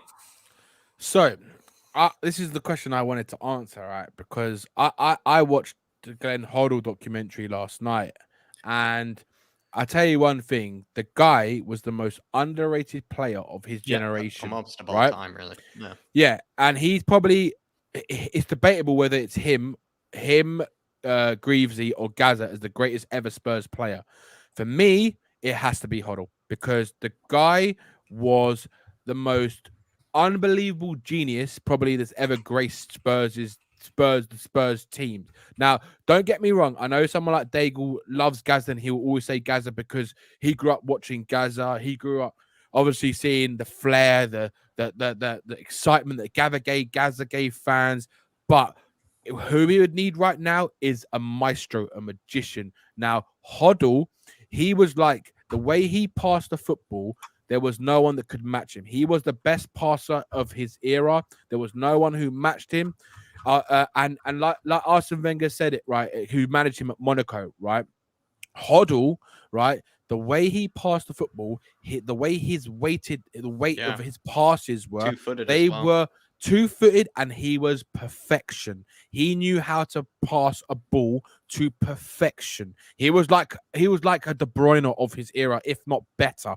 The way the guy, and when he didn't used to score loads of goals, but when he scored goals, they were phenomenal strikes. Both feet, he was phenomenal. He was like De Bruyne. Now, if you're telling me you wouldn't have someone like that ilk of a player, mate, Hoddle is the one you would need right now because the guy, what I would love to see Hoddle do in his Tottenham team right now. The stuff that way he would be like He would clean up in modern day. He would clean he up would in he modern would day. but he would be so in sync with Harry Kane. Like it'd be ridiculous. Like the amount of goals and stuff that they would score together, create together, it would just be like watching. Oh mate, it would just be like watching fucking us win the league. Honestly, that's what it'd be like. It'd be like watching us win the league because them two Marcelo. together, yeah, Hoddle all day. Marcelli just heard, the whole speech. Honestly, I couldn't agree more. Maybe personally, maybe I'm already leaking mine, but if you had to pick for the current team right now to fix maybe problems, Marcelo, just to answer the question, who would you feel like would fix more problems, Gaza or Hoddle? I think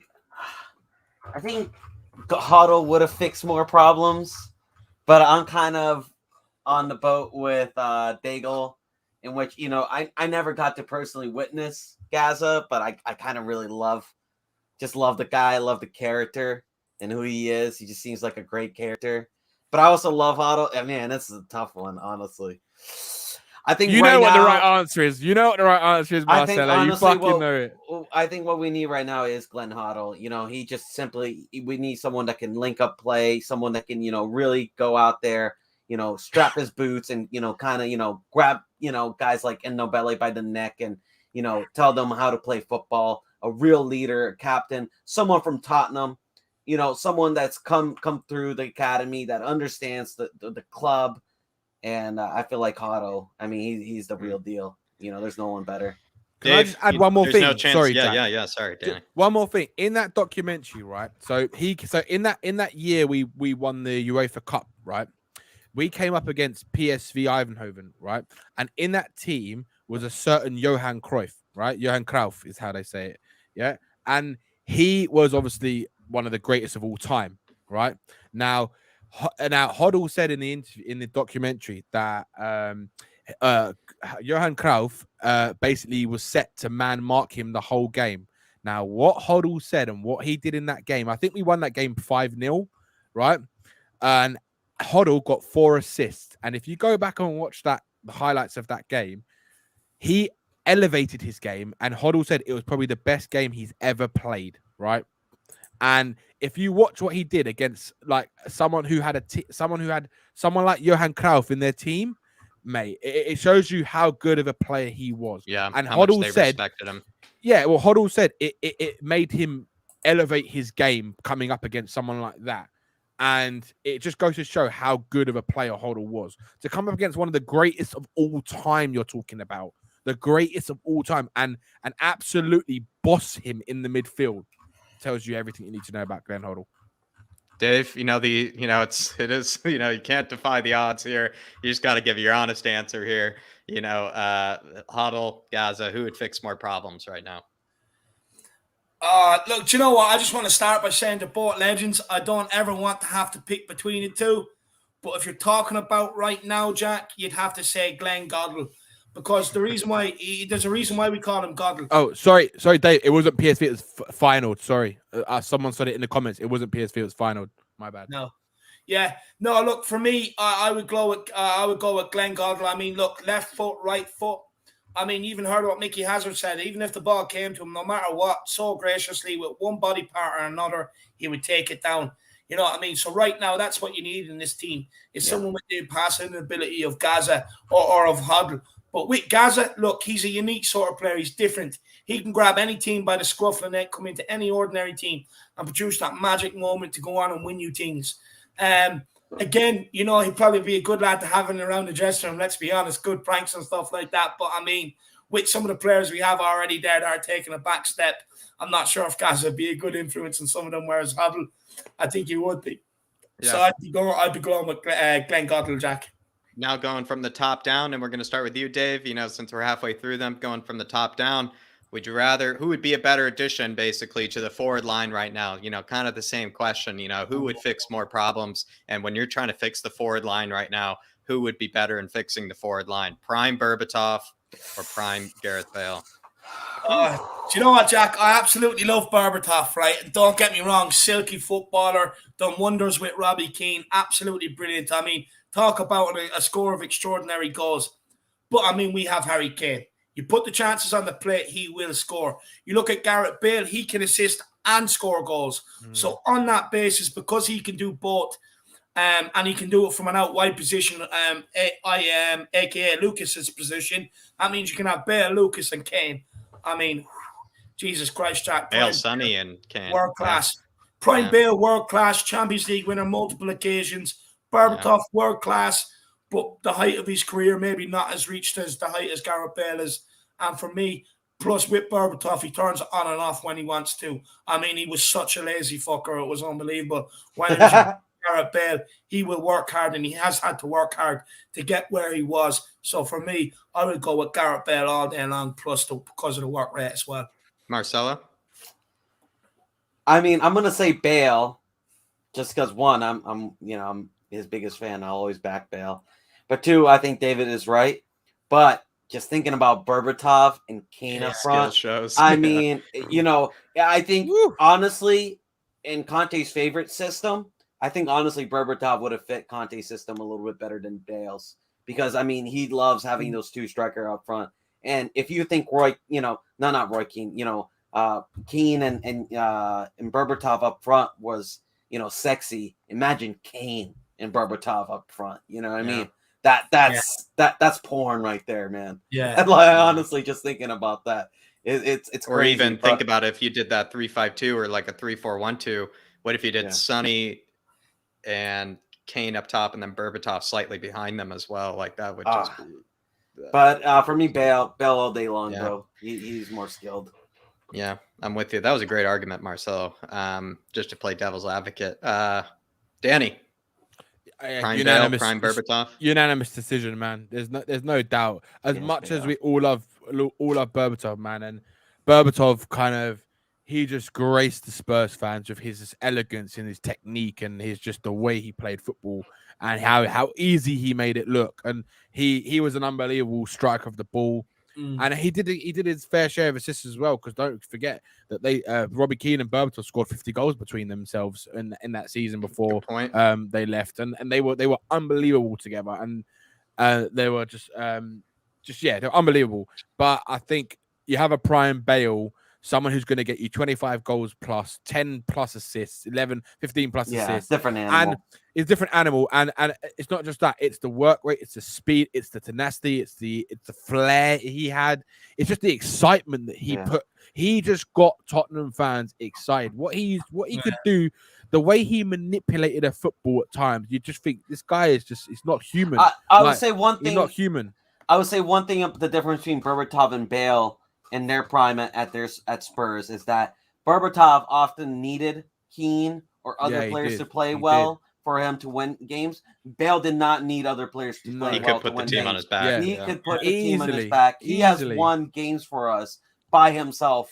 Well, easily. do you remember? Like I remember towards the back end of the season he left, right?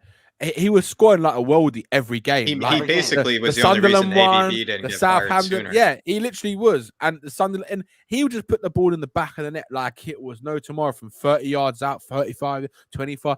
And he just made it look simple. And No, like, he was the only reason yeah, AVB he didn't was- get fired. Simple F. Yeah, Like, simple as. he was at the time in the top 5 players in the world, top 3 players. Yeah, for me, it's got to be Prime Bale. You can't argue with it. You just can't. Yeah. Last one here. But Stefan about you, Bloy's Jack? here with the super You didn't chat. answer it. I would go Prime Bale, especially Yeah. when you're thinking about the 3-4-3 that we have right now. Exactly, I like that's what I was Marcelo's thinking. answer. If you Yeah. went to the 3-5-2, I like that Berbatov answer if it's a 3-5-2. But if you're going the 3-4-3 right now, Yeah. just Bale, Yeah. Sonny, Yeah. Harry Kane. Oh, In that's this sexy. 3-4-3 right Oh. now, that's just ridiculous. That's Oh. just unfair. It's probably illegal. That's when you think about it. that's a league winning team right there. Front That's three. a league-winning team, and it probably should be made illegal, especially if you're talking about Prime Bale as well. Like that would just be absurd. Talk about pace, power, the ability to finish, good in the air, everything, delivery as well. Had delivery into the box. He would be Honestly, our best player in our squad. Like he'd be above Kane and Son. I Yeah. actually believe that. Yeah, and that's probably in this system as well. I actually agree in this system as well. That was also when Bale worked really hard back then as well. That's when he Exactly. worked really hard too. So he basically just be doing everything Lucas is doing, but then would have more of the finishing in the end product. So Oh. yeah.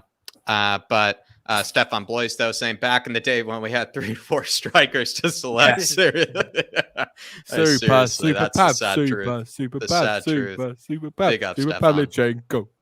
Big up, Stefan. Big up, Stefan. Good to see you in the chat, my man. He's also saying he appreciates all the content, I think, as well earlier. I think he put in the chat. So big up, Stefan. Really appreciate you, brother. Last question, which is probably the hardest question of the 4. Somehow, this question. if you could only keep one, who would it be? Dave? What are you doing to us, Jack? Honestly. If you could only keep one. I'm going to keep this short because I'm absolutely starving. But if I had to keep one, who would it be? Look, there's only one, Jack. I'm not going to say the W word, so I'm going to say Dele. Wow, the human crayon. He's gone for I the human can't crayon. do it with Winks. I cannot do it. The guy's giving me too many headaches, heart attacks, aneurysms. I'm not doing it with him anymore. I'd rather keep Dele. Just for the blood pressure tablets, yeah. You know, just thinking to yourself, yeah. Winks is just too weak. He's just too weak. He doesn't get it. He needs a run of games. We don't have time to give him a run of games. He doesn't deserve a run of games because he's crap. So for me, Dele.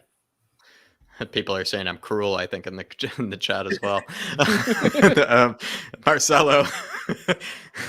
David is not going to like this answer, but right now, at the current status, if we're going to look at it, probably Harry Winks. I would rather keep just simply because I think Dele Alli is part of that toxicity that is within the locker room. I think he inspires a lot of the laziness and that whole I can just fuck around at Tottenham and make millions attitude and party in Paris. I'm pretty sure he's one of them party boys. But Winks, at least he's, kind of a kiss ass and you'll try to play for Conte, even though he's shit. Yeah. You'll try to play for Conte. Maybe we can get a few good games out of him. There you are. Yeah. I completely. I think I have to agree with Marcelo there, man. I think as much as I think Harry Winks is a shit player and he doesn't deserve to play for Spurs, at least he might try. But obviously, his trying is like League One level. Yeah, it's shit. Yeah, it's like League 2 level even. So it's diabolical. But Dele Alli, he is like the cancer at the moment in this team, and he's like a tumor, and you need to take him out to get him to kind of like. I think like Marcelo said, right? I think it's like he inspires the young players, and it's like he inspires them to kind of all for the wrong reasons. Yeah, all for the wrong reasons. Like to be this fashion icon, to be this Fortnite player, to be this fucking player who gives a shit about his hair and recommend shampoos for Harry Winks. And do you know what I mean? It's like this guy is. And also, we'll get more money for Dele. So yeah, that's a good workaround. I think a lot of people are saying. I think Delhi is the one that needs to go first. I mean, I well, agree. it was Winks, but now it's definitely Delhi. No, I feel like I'd much rather sell the crayon, to be honest, and just, maybe Crayon. try to then just move on, Winks in the next window. Just move on Winks in the next window. But yeah, honestly, I apologize to the chat. Seriously, I could tell everybody was like in pain over that one. They probably were, as well as the panel. But that will be the end of Kaniki Answer Me for tonight. Honestly, a great discussion on every single question tonight. Seriously was. The panel absolutely brought their best. But David, going to pass it off to you now. It's honestly, probably the end of the evening for this one. It's been a long one for this one, but I think rightfully so, as we had a lot to get off our chest, a lot of kind of things to speak about maybe for the future. But yeah, thank you very much, everybody. Thank you to the chat for this one for Kaniki Answer Me. Really did enjoy a lot of the answers from the panelists. So everybody, big up the panelists as well for giving them their all in this one. No, look, I just want to say a massive thank you. Look, time flies by when you're having fun. That's what they say. So I want to say a massive thank you first and foremost to Jack for putting all this together. It has not been an easy one to do this week. We were supposed to do it yesterday. Game didn't go ahead, so we had to kind of, not we. Jack ended up having to rework everything and put this together tonight. So absolutely massive thank you to Jack for that. Really, really do appreciate it. I want to say a massive thank you to Dan. To the bun, it's good to have you back on again, my man. Thank you so much. Really appreciate it. Pleasure. And of course, as always, Marcelo, a massive thank you for coming on, my man. Look, people have really enjoyed this today, so we've made a very good panel out of it and great questions, Jack. So I think it's been a good show all around. Like I do say all the time, guys, do get over and check out our second channel, Flat Cap Euro Talk. Look, it's your Bible for the transfer window. It's coming up. There's players that Tottenham are going to be linked with that you may not know much about. But I can guarantee you by the time it comes out, Jack has already has it out there. So do get over there, check it out. Absolutely brilliant. That's the Flat Cap Euro Talk. Make sure you do get over there. The big push for 1K is on. We've already broke the 500 barrier. Let's go and break the 1K barrier next. But look, guys, we are going to leave it there. I want to say a massive thank you to everybody who's tuned in. I want to say a massive thank you to everyone who smashed that like button. I want to say a massive thank you to all the new subscribers. I want to say a massive thank you to everybody for the super chats. Absolute great talking points as well. Absolutely loved them. So massive thank you to everybody. But look, we will be back. There'll be nothing out tomorrow. It's Friday. It's kind of mine and Jack's day off. I'll be working behind the scenes and stuff like that. But we'll be back Saturday and Sunday with something for you guys to kind of make up for all this no games and stuff like that. And then next week, be a pretty good week. Look, I might do a quiz, see if we are Tottenham TV want to come on and defend their crown. And we have Sean and Mr. Daigle coming on. Sean calls Levy his friend. Daigle hates them. So that's going to be an absolute whopper debate as well. So, no, look, definitely a lot of things coming up. Stay tuned. As always, I love all you guys out there. But as always, the love for the club never changes. Tottenham till I die. In Conte we trust, baby. Come on, you Spurs. Come on, you Spurs. Conte we trust. Levy out. Conte we trust. Levy out.